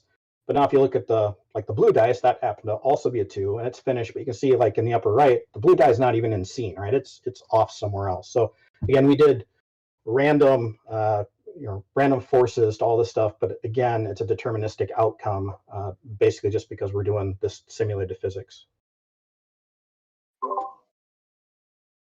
So this ties back to some of the goals we had, right? Was to recreate that social sitting around the table kind of experience, and rolling dice and things like that. It's it's a shared experience. You want that to seem natural, and figuring out how to have a server somewhere off in the cloud generate a random number of 2 and send that out to all the clients and make it look like there's this random roll of the die bouncing around, so they all get to see that it's a 2 and have that anticipation that Jason was talking about.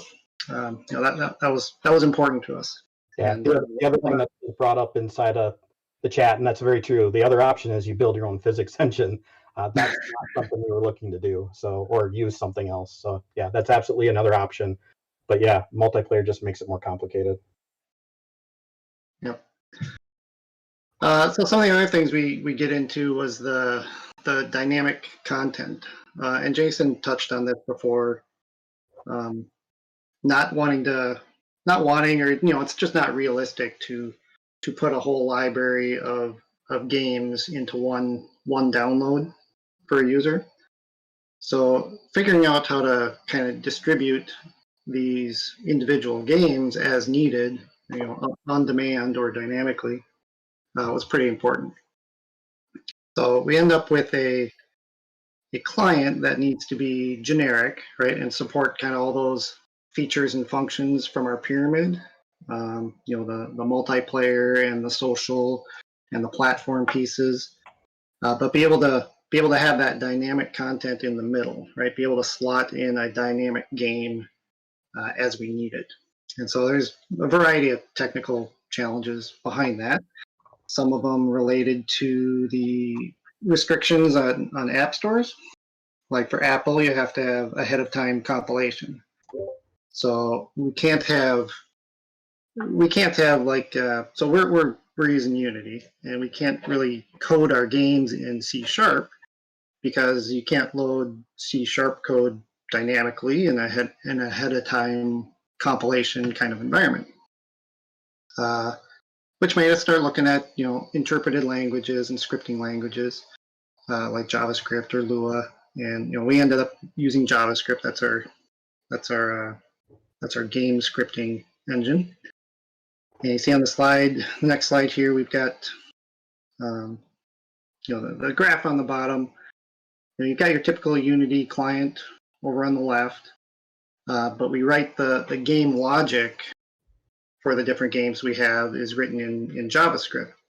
So that part of the game logic, that authoritative piece, can run out in the cloud, right? It's not running in a Unity engine at that point. It's just interpreted JavaScript up in the cloud, doing the logic of, okay, Jason said he wanted to play a card over here, so I'll check the rules, make sure that's legal, and then tell everyone else that Jason played a card. And then it tells all the clients, hey, Jason played a card.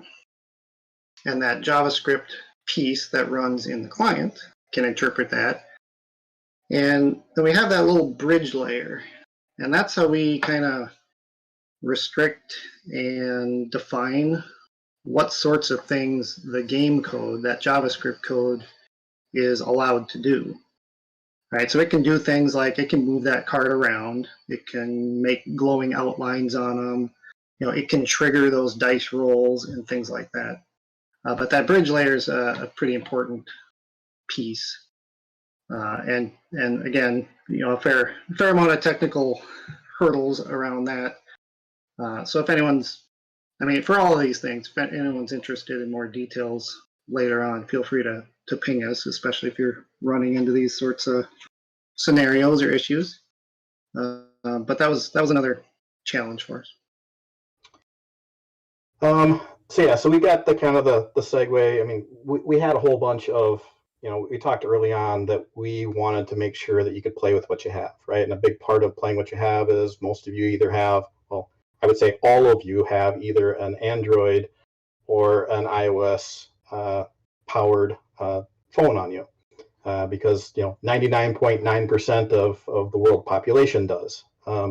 So if you want to have that and want to be able to allow people to use handheld devices, tablets, things like that, you have to play ball with Google and Apple. And what's really strange is when you start reviewing kind of all the requirements and stuff that Apple has, which aren't necessarily developer friendly all the time, you'll find that Google tends to, if it's working for Apple makes a change, then suddenly out of I'm sure sheer happenstance, Google ends up having a very, very similar set of guidelines suddenly appear on for their guidelines. So it's kind of interesting. Here's again, I won't hit you with I know it's a lot of text, but let me just hit you with the highlights. So this is part of the Apple App Store review guidelines, and the whole thing, there's a link if you want to check out the whole thing if you're really, really bored or need some sleep. But the important part here is a couple things. So the first thing is this piece in yellow, which basically says, hey, listen, if you want to let anyone buy anything from a game that we're going to publish within the App Store, then it has to be done using in-app purchases. And then the fun part is this part that's kind of a, I don't know, kind of a bluish gray here, and it's in every one of these next sections, basically says, well, you might be allowed to have people purchase it other ways. If you do this, you can't tell them about it. You can't tell them there's a cheaper way to do it. You can't circumvent our system. You can't do it another way. That's effectively what this blue section says in every one of these. So you have to use this. By the way, if you're using this, we take 30% of your revenue. That's just kind of off the top. And then you can't tell anyone that there's another way to do it, or that there's a cheaper or better, or otherwise allude to any other option other than us. So then there's a little bit of a caveat. There's kind of an exception to this rule, and it's things called, for App Store, for Apple, it's called reader apps. And the basic just this, you can read through it, but what it amounts to is, well, if you're doing a subscription and you're doing things like music, video, newspaper, magazines, basically everything you would classify, or a lot of these things are classified as entertainment, then there's some exceptions to that, right? The problem is, the thing you'll see missing from here is games. And there's a ton of stuff going on. It's a huge market for them, but games are not part of the reader exemption. So it gives us kind of the last thing, this multi-platform service. And this basically says, hey, if you're going to do a software as a service or a subscription-based piece, then, again, back to, you have to use in-app purchases, you can't go around us, and all that kind of stuff. So they kind of keep reiterating the same thing. You have to use us, you can't go around us, and you can't tell anyone there's a better way to do it. There is an exception, but it's from an entertainment standpoint. Whoops. I don't know what just happened there. There we go. You can't use something else. So I'll talk a little bit about kind of so if anyone's been paying attention to kind of that market as a developer, there was a super kind of high publicity thing that happened just this last month. Apple specifically has been getting a lot of attention about this practice, and a company called Hey, who's created a brand new email platform, kind of ran afoul of this whole review guidelines, and they got rejected. And oddly enough, of course, Apple has their own competing service for almost everything they're talking about, and so there's a whole bunch of stuff going around that. But if you're interested, there's a whole on hey.com under Apple. He's got this whole set of things, but basically just a quick timeline to show you how fluid and current this stuff is, and everything is really behind the times legally. App Store's been around here forever, but the legal side of these things always trail technology by years and decades in a lot of cases. So they tried to get their app, in this case it was even a patch to their app through Hey did as they're getting ready to launch, and Apple rejects it. And they have a huge, so this block on the right is actually all the different groups that were jumping on. It was the lead story and all kinds of things, because the guy who happens to be one of the co-founders of Hey, also the guy that's been testifying in front of Congress. He's also the founder of Basecamp, so he's got some money, he's got some political power, and he made a lot of waves. So for 2 days, he's just going at them. On the 18th, 2 days later, they said, you know what, we're standing by our decision. I think, but by the way, WWDC, their Worldwide Developer Convention or Conference, was starting that following Monday. So all anyone wanted to talk about coming into this was this whole Hey issue. They said on Friday, right before the Monday it starts, they said, okay, we'll let it in. And by the way, during the conference, they approved it. And there were some things that came out of that. What came out of that? Where does that leave us? So they did change it so that bug fixes are won't be held up for violations of their guidelines. And apparently, if you now do a subscription, the VP of the App Store came out and said, well, all you have to do is offer a free version, then you can bypass this, kind of like Netflix does and things like that. Although Netflix doesn't offer a free thing. But they said, okay, so Hey actually created a temporary thing just for iOS that gives you 2 weeks of free email on an anonymous account. And they said, now you're fine. So I don't know, there's a ton left to go. It was more just to let you guys know that if you're trying to do anything that is, these guidelines, especially the games, there's a lot of things that are handled differently for games than they are for kind of every other app. So there's all kinds of stuff still going on. If you're looking for more stuff, there's antitrust stuff from the EU. They just recently came out again saying that they won't let the xCloud gaming platform or Stadia from Google come out, the streaming services. So there's a lot more to come, but we'll see how that goes. So yeah, I mean that stuff's super important when you talk about your business model and can I make money out of this, and what rules do I have to follow to be on certain platforms. But I vastly prefer talking about and building things, right? The actual technology side. So let's get back to a little bit of that. When we started up, so we had all those goals, right? How are we going to actually deliver this great experience to people?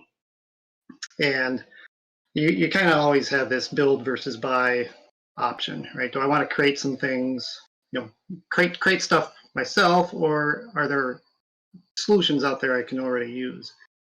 So with our system, there's tons of stuff happening up in the cloud, right? Lots of networking, lots of matchmaking, identities, and things like that. So we could have chosen from a bunch of different cloud providers. We chose AWS partly because we had experience with it, but they've got a ton of services, and we're using a good chunk of them. But there's way more. They're very mature.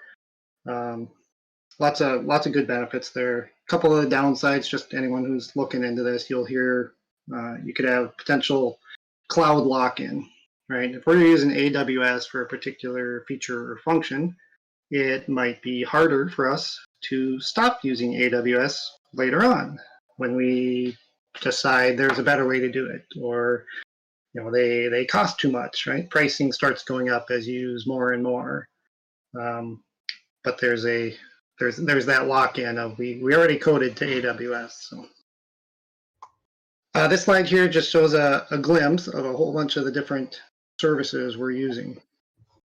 So we've got our Unity client up on top, and we actually use Vivox or Vivox or Vivix. We've actually talked to people who work for that company, and they can't tell us how their company name is pronounced. But we use them for our voice chat. But the rest of the stuff is going into Amazon, the AWS services. So for those of you familiar with it, S3 is an object storage. So we put all our asset bundles, the actual games, and that content is stored out there and downloaded on demand. We've got an API gateway talking to Lambda functions with dynamic databases on the back end, as well as some AWS Fargate that does Docker containers for running the server side of the game code, as well as XMPP, which is essentially a chat client. It's the protocol used by eJabber and things like that, for those of you familiar with that. Then Amazon Cognito kind of does our essentially usernames and passwords, right? Keeps track of who's who. And then a bunch of other systems over on the side, right? We've got Code Commit for all of our repositories, and a bunch of automation tools with Code Pipeline to deploy things as we make code updates and update that environment up in the cloud. And then over on the right, you'll see that there's kind of this stacked little layer, dev, prod. The prod environment is what all the live users are hitting that. But we've got our developers, and we're constantly adding features, fixing things, doing work on the system. So you kind of have to duplicate the entire thing multiple times, because you might have different groups of developers working on some subcomponent of your platform, and they need to be able to do that in isolation to make sure they're not kind of stomping on each other and breaking things together. So again, very high level, shows some of the complexities once you start layering in all of those different bubbles from our pyramid of things we have to do to bring this platform to life. Yeah, I mean, so a lot of the things, again, if I could make that pyramid a little bigger, a lot of these, these individual services that we're using, directly correlate to one of those, bubbles. A lot of them or unsaid things, right? Scaling, resiliency, right? Using something like Amazon Aurora has already got that built in, where I've got multiple database servers, and it's replicating to other regions. So, I'm fault tolerant geographically as well as just within the particular data center. Trying to keep costs down and stuff. Lambda is a serverless thing, so I'm only using resources when people are actually actively calling for certain things. There's a bunch of things in here that all basically directly correlate to one or more of these bubbles over here. And again, we're trying to build games, and back to the kind of the start, when do I finally get them build a game? That's kind of the whole point of this, right? I didn't want to spend all the time building all these services, despite the fact that that's honestly what Tom and I have done for the last 20, 25 years, was building these types of infrastructures. For the last 7, 8, we've been working pretty heavily inside of the cloud infrastructures because, again, that's not your core business. Your core business for us is making games or whatever it was before.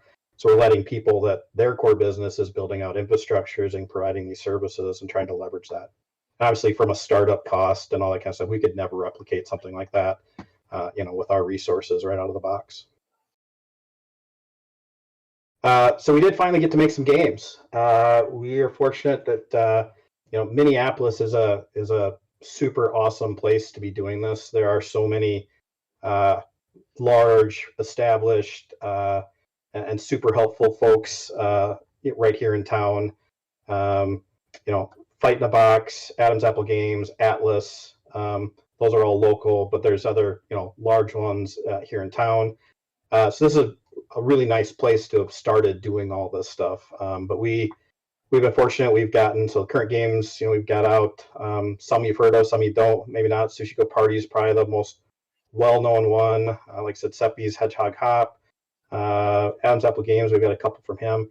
Planet Unknown's a new Kickstarter. We're super proud of that one. You actually can't play that anywhere. That Kickstarter won't actually deliver until sometime late this year or maybe early next year. We're not sure yet.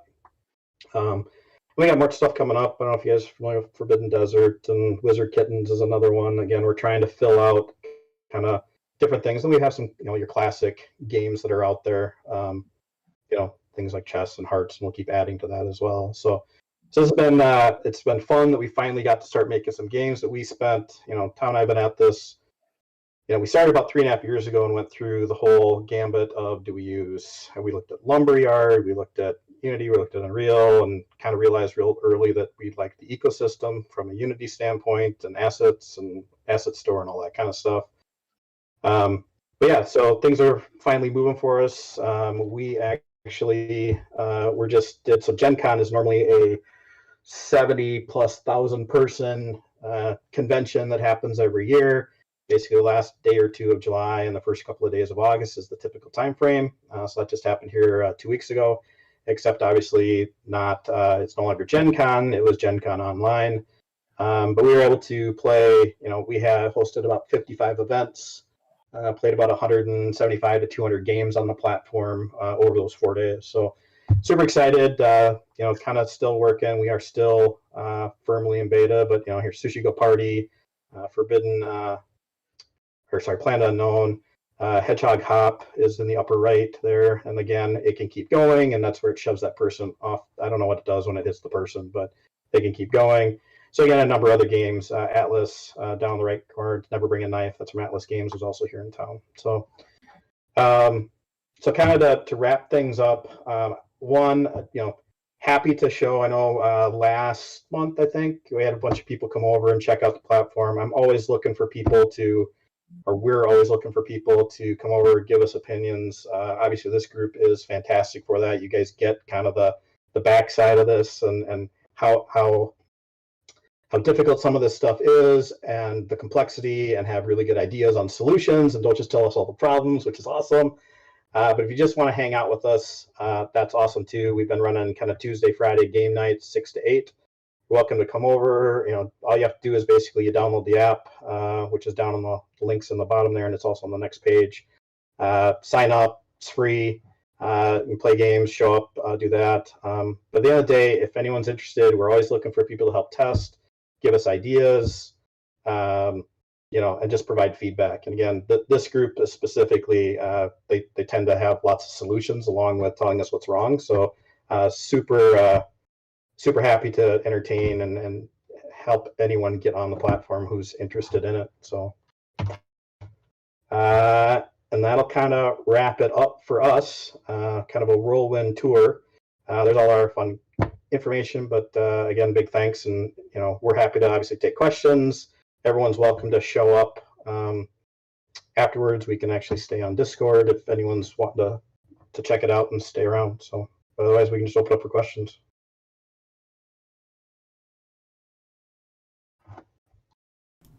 And applause. We'll open it for applause. Oh, Yeah, I was gonna say we got to applaud for you guys. Let's take a look. Is he still here? Yeah, Seppi might be still here. No, Seppi is not. I don't see him in the chat anymore. Yeah, he was here for quite a while. Yeah, he was here for like the first half. Oh. But yeah, I did see early on somebody talking about, hey, having the server do the roles and send it. That's certainly another option, but that would also require you to have a physics engine as a server. We're pretty lean with we don't have to do any of that kind of stuff, and that back to one of the other points, it leaves us at least doing as much distributed work as we can, letting the clients do what they do best. Yeah, from the programming side of me, I have no questions. My questions comes from like the marketing aspect of this, because I know you guys definitely have looked at your competitors, correct? Oh yeah, no, it's that's been entertaining. The good news for us is we've gotten some fantastic kind of feedback as we compare, especially coming out of Gen Con, just on how we rate from an experience, and it really hit home with what we were trying to do. Again, they're great for what they do, and they're obviously having a huge, I won't even call it renaissance. They're doing extremely well, but it's tough. Most of the games take longer to play in those sandbox environments because you're trying to manipulate it. People don't know the rules. You're kind of trying to figure it out. And for us, we have a ton of player aids throughout. Because we do that full rules engine, we know what a valid play is. So the things that we're doing to help make the gameplay faster and easier is we highlight all the valid moves in a particular color. So it's green if it's just a valid move. It'll be yellow if it's a valid move, but it has some cost. We're not saying it's bad, but if you do something, it will cost. It cost you a coin, or it costs you something else to do this. They're all valid moves, and you can literally play an entire game on our platform just by hitting yellow and green things until the game's over. But you kind of play by learning, which is great. Well, that's great. Yeah, I also want to give a shout out to all those avatars, because that's actually, I think, the biggest detriment to BGG, or even things like Board Game Arena. They don't have those avatars, man. Yeah, well, and we've got big plans to do a whole lot more there. It's pretty much just, we tried to get enough to satisfy at least some diversity there, and get something that hopefully looks that you're okay with. But yeah, I mean, like you said, tying it back to kind of our goals, we want this to be, it's social first, and we believe that. So that's the big key for us, is what does it take? So voice and text chat is used. Having a presence inside the game. A lot of people are like, hey, I just want this free camera to go wherever I want. And we may allow that at some point, but I think there's also value in rooting you at your seat and showing it from that perspective. Now, that said, you can still get up and move around the table just like you would. You can jump to other people's perspectives and things like that. But, the part about having a presence, the immersion you get from looking to your left and looking to your right, especially if you're playing passing games and things like that, where you're getting cards and passing cards to other people or what have you, getting that interaction and having people go, I can't believe you just, that whole camaraderie and that social interaction is what we're trying to make sure we've got a platform for. Yeah, and one thing we didn't really mention is, one of those goals was to replicate that dining room experience, so that people who have played that physical game, they can come to our platform, and we set up the table just like they would have, in Meat Space, right? So it's very familiar, and it works the other way too. Someone who's maybe never played one of these board games might play it on Sovereignty and go, hey, that was tons of fun. I really enjoyed that one. Maybe I'll go buy the physical version. Yeah. Right? Because they know exactly what to expect now, right? If I buy that physical version, I'm going to get those pieces, right? And I know how to set it up and I know how to play already. Yeah, we So- definitely are faithful to the physical version. If you can play it on the table, you can play it on our platform and vice versa. So I do see a couple of questions. So we've got about a dozen people working with us. Majority of them are developers. But the rest are all marketing. Back to Peter's thing. I mean, this is kind of a big undertaking. We need to get it out there. And obviously we keep saying it's social. Well, you know, to be social, I need people on it. Certainly it's a great platform right away for, you know, already established groups. But obviously, as we're looking, you know, people are looking for something to do, or they don't have a group that likes this particular game or this particular genre of games or whatever.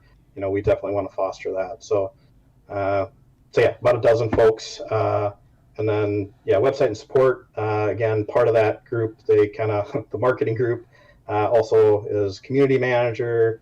Is also we've got some customer support folks built into that that are handling. We use Zendesk for ticketing, and it's actually built into the application where you can automatically send a ticket in. It sends you a bunch of log files and screenshots of what's going on. So that's how we how we handle, you know, the support side of things. Those are all excellent questions. People like meat space, I guess. Yeah, no, I heard that and I was like, what did you just say? And I was like, oh no, I know what you mean, but Well, all right. It looks like we don't have any more questions, and it is 8:34. So well done on timing. And it looks like. All right, thank you very much. I appreciate it. Well, welcome, guys. Thank you guys for coming out for the talk. Yeah. I think is the plan still for you guys to want to do some Sovereignty play Yeah, tonight? absolutely. If anyone who's willing to stick around, we'll host games and get in. We can play whatever we want and kind of go from there. All right. Well, folks, if you guys want to join our games, of course, you can come to the Twin Cities Gamedev Discord, which again will. Yep. I need to keep posting this link here. I should just like save it on like a. I just need to save it somewhere. Generate new link. Copy. Paste. Boom. We'll be playing from the Discord, in either one of the rooms basically, but we'll also be hosting things out in the text lounge as well. Awesome. But I think that's it, folks. Thank you guys for coming out. Thank you all the viewers. Thank you all the presenters who came out tonight. And we'll be seeing you guys hopefully next week at the play test event, which we'll probably be doing some more Sovereignty games.